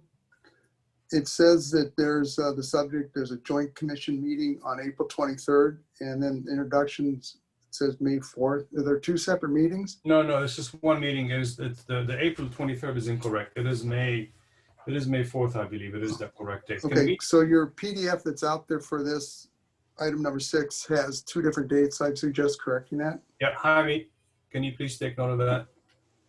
Yeah, we'll make note. We'll get it reposted. So just to chime in on that too, I think the subcommittee should probably regroup with Jaime because that work is back from December, and Tom is referring to the schedule. and we need to make a lot of updates on the schedule. What is going to be realistic for this commission to accomplish in what time frame, and what are we planning to do the last half of the year? So I think we should work as a subcommittee, Jaime, with you to get that updated. Great. We do have one more commission meeting in April to make sure that we fine tune whatever we need to do here, right? So let's take that as an action. I guess, Stacy, can you lead that as a subcommittee, since that subcommittee has not been dissolved? You guys can still meet one last time, right? Thank you, Tom, for catching that. Any other thoughts or comments from the commissioners before I ask Councilmember Weinberg? Suresh. Yeah, so I wanted to support the idea that I think understanding the funding envelope for our projects, this has to be a pretty high priority. The second is, and if you look at a lot of our plans, or including the Complete Streets Plan, and what we are trying to implement with prioritization, measurement and data collection is going to be a significant component of our decision making. Although it may not be a one-year horizon that we try to get a lot done, but I think reaffirming that there has to be a priority for us to make better decisions and to see where the city council is in terms of providing resources and funding for that, I think is important. Yeah, Suresh, that's great. Let me add some a few words of, I guess, experience here, my experience. And that is, when we go and ask city council of something, the typical answer back from city council, which is, by the way, it's a good answer from them, is sort of like, hey, you're supposed to be advising us. What do you want us to do? So we need to be very clear. When we want something of city council, we need to be very crisp clear what is it that we want of them. So data is not an ask. Data is, that's not an ask. We are sort of asking or recommending to city council that data collection is important. The ask should be fund it, staff it, whatever that may be, but we need to put that thinking along those lines, okay? Yeah, I agree. Yeah, I think, that's exactly, that's what I was trying to articulate is the ask is then we put the resources to make the data collection happen, I guess. Yeah. And then I think the third thing is, we have a vision statement. I know that this vision statement for the Complete Streets Plan is going to go back. And understanding whether, that vision statement support the city's priorities for this year, the city council's priorities this year. And I think it's excellent to make sure that, Excellent. And then Jaime, please take notes of all these things. Let's make sure that we all see them before we. I'm typing them in as you guys speak. I'm going to email it to you after the topic is done. So, Cindy, any thoughts? Or you don't have to have any if you don't want to. I don't want to put you on the spot. No, the 2 points are already spoken. So. Okay, great. So, Jonathan, any advice? Yes, thank you, Chair. I think you guys are having a very constructive discussion right now, and that your approach is the correct one. From what I've seen with our past commission meetings, we met with 5 commissions a couple of months ago. The meetings that were most effective were the ones that were really teed up the best for the council ahead of time. So if there are specific asks that you want, or if you want to drive the conversation on very specific topics, write a short letter to the council ahead of time.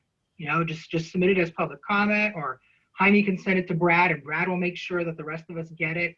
But if you say, here are the very specific things that we're concerned about and that we want, and that we need to know where council's thoughts are, that's going to be critical for you guys, because that 30 minutes will go fast.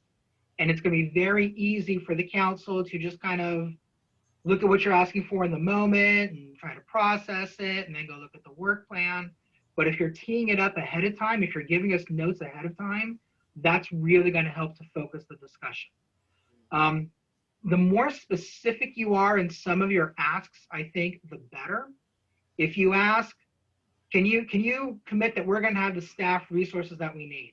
Or can you commit to these CIP projects? I don't think you're going to get a satisfactory answer, because I don't know that the council will be able to answer that. We just had our mid-year review, and because our two top people in finance.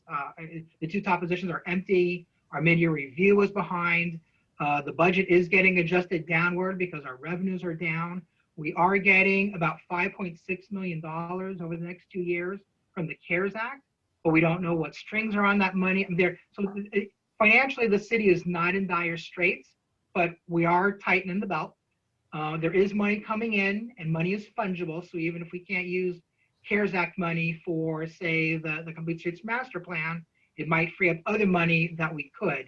But if you're looking for a very specific commitment from council at this meeting that they are going to do that, that we're going to do that, I don't know that we are going to be in a position to do it. Now, that being said, we know that you're working on the master plan, and the master plan is extremely important. And I can't imagine that there is not going to be strong support for making sure that a quality product is produced with all of your work. But the more specific you are and the more advance notice you can give the council, I think the better you're going to be. I think the last thing I want to say is, yes, you have your work plan, and the council is going to look at your work plan. For some of the council members, that might be the only amount of preparation they do, other than anything you submit ahead of time. However, your work plan is not chiseled in stone. If you want to put on your agenda for your next meeting, talk about what we're going to discuss with council and maybe amend the work plan, you can do that. Work plans can be amended on the fly if there's something you think should be on the work plan, but isn't, and should be brought to the council's attention at this meeting. Great, thank you. So I think what I'm going to suggest is the following. I believe Stacy and Cindy, you're going to meet as a subcommission with Jaime, and then summarize the work plan so we can actually share that within a 5-minute confine. I'd like the both of you to sort of give the city council the highlight. Please don't go in the weeds too quickly. And then also I'm going to encourage the three of you, I guess really more Cindy and Stacy with Jaime's assistance, to draft a short letter. I love the idea from Councilmember Weinberg here in terms of drafting a letter ahead of the meeting. And I think it's not about putting too many asks. I think we should think hard about what is it that we want as a priority from City Council. And it sounds, it's somewhere around staffing. I'm not sure exactly what it is. It's not that we need more staffing, but perhaps it's a continuity of staffing or whatever that may be. I want to encourage Stacy and Cindy. Jonathan, go ahead. Yeah, staffing is going to be tricky because we're in the middle of city managers right now. We do have a budget in place. We do have a staffing schedule approved, but I don't think that the freeze on the new staff members is going to be lifted yet. I'm hoping that in the next budget cycle it will be, but it just depends on where the numbers come out. If there are specific roles that or things that you need from staff, I think that would be more useful than we need to make sure that staff is there. Because I just don't think the council is going to be in a position to commit to you that we're going to have these staff members in place. Yeah, and I'm not expecting... From a bureaucratic position, I think with the new city manager coming in and some of the restructuring that's probably going to entail, it'd be premature to commit to anything. Yeah, and I'm certainly not expecting to get any commitment from the city council on staffing here, Councilmember Weinberg, but I think I want to make sure that where we perceive as a commission are critical positions, not necessarily by name, by function perhaps, or achievements. It's important for city council to understand the importance of these things, and some of it could be the resource itself, some of it is the continuity of the resource itself. There's so much tribal knowledge that continues to be important for the city. And I want to make sure that the city council is fully aware of these things. So when the time comes for the staffing to be approved, the city council has the background. It makes sense. Yeah. Okay, any other thoughts here before I then begin to converge? We're getting close to 9 o'clock. I want to make sure that we observe the time limits. So can I just go over the timeline?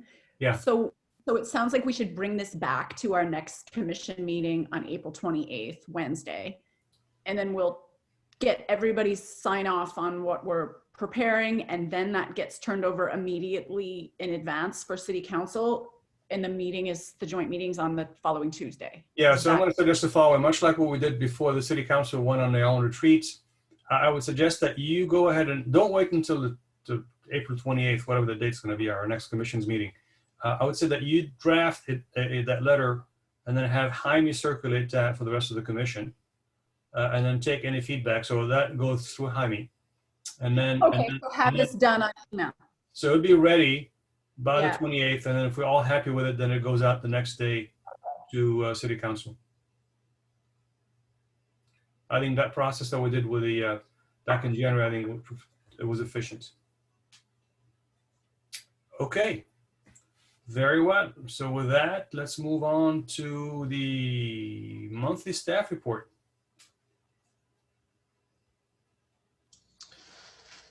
Thank you. I had just a couple items that I wanted to note. And I'm not sure if Jim is at this. If Jim logged in, it doesn't look like he is.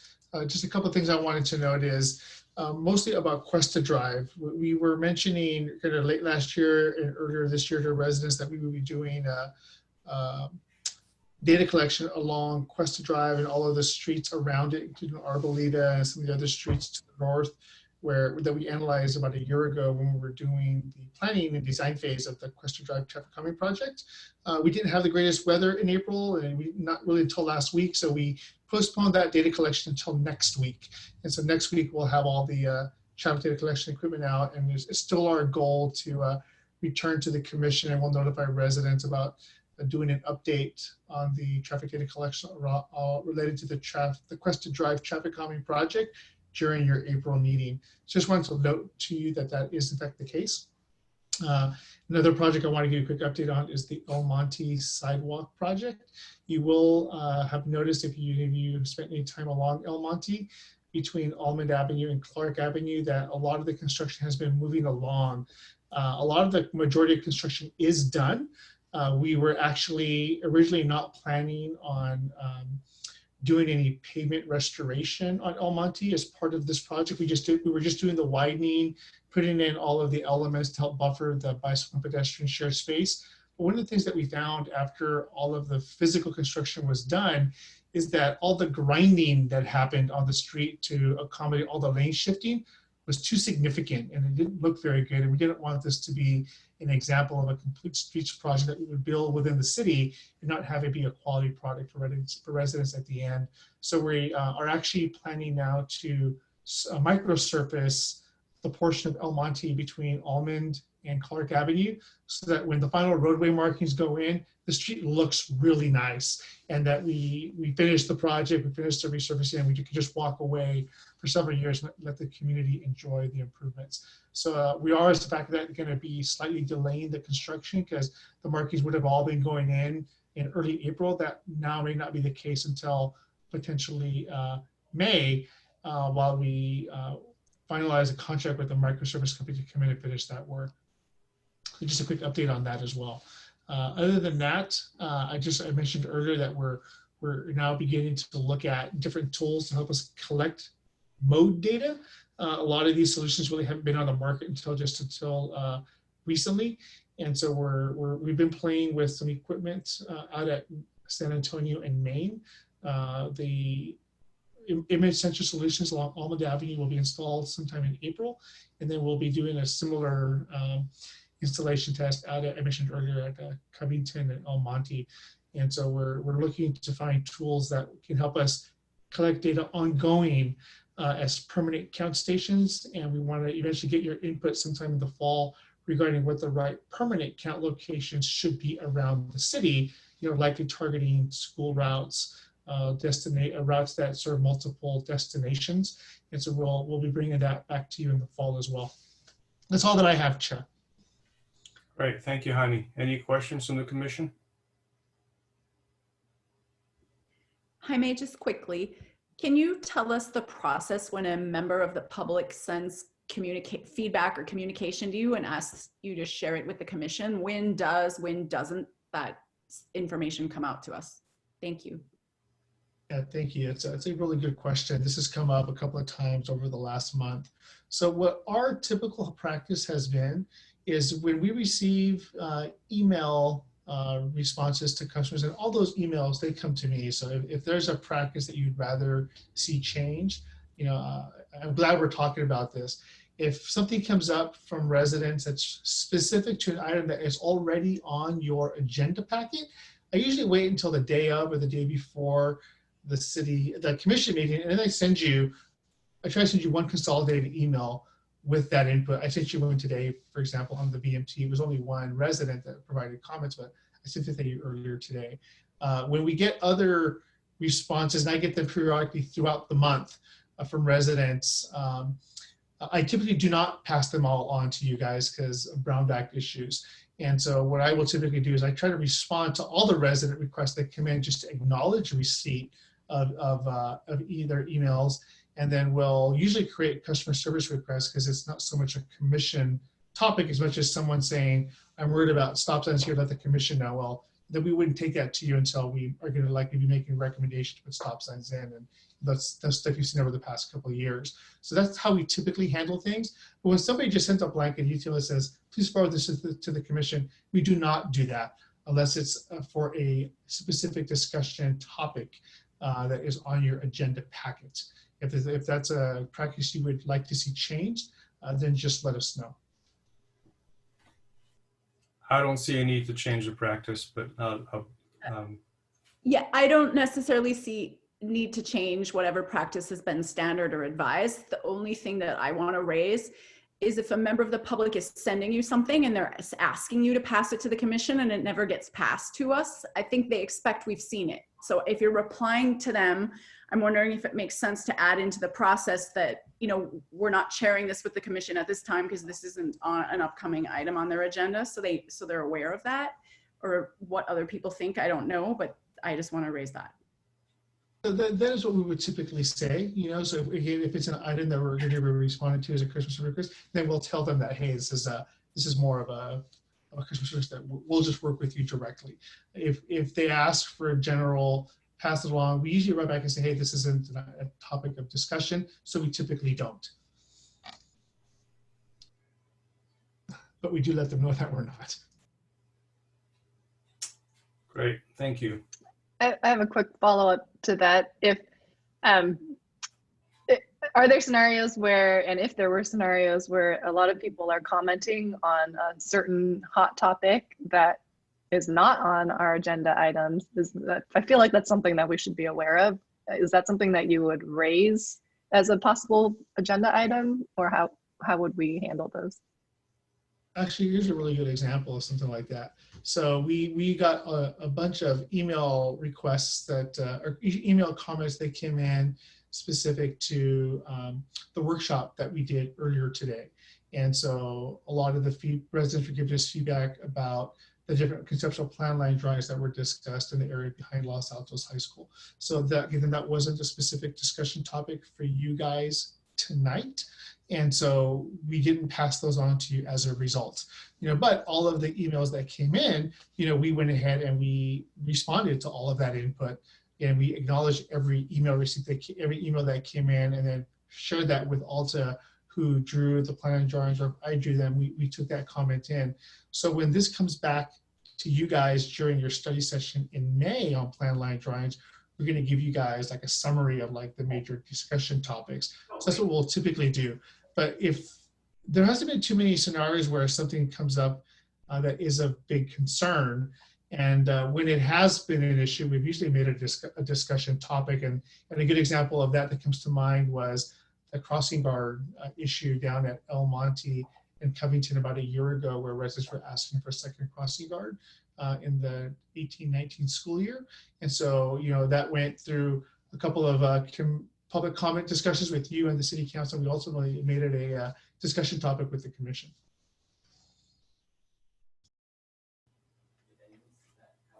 Great, thank you, Jaime.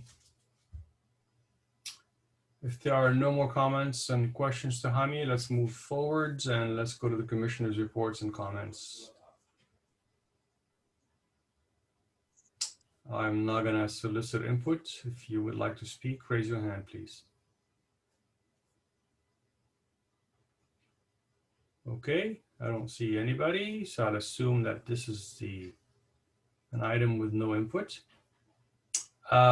Future agenda items. I know we've got plenty on our work plan, but with all the inputs from the last few meetings, if you have any suggestions that Jaime should keep track of for future agenda items, this is the time to say it.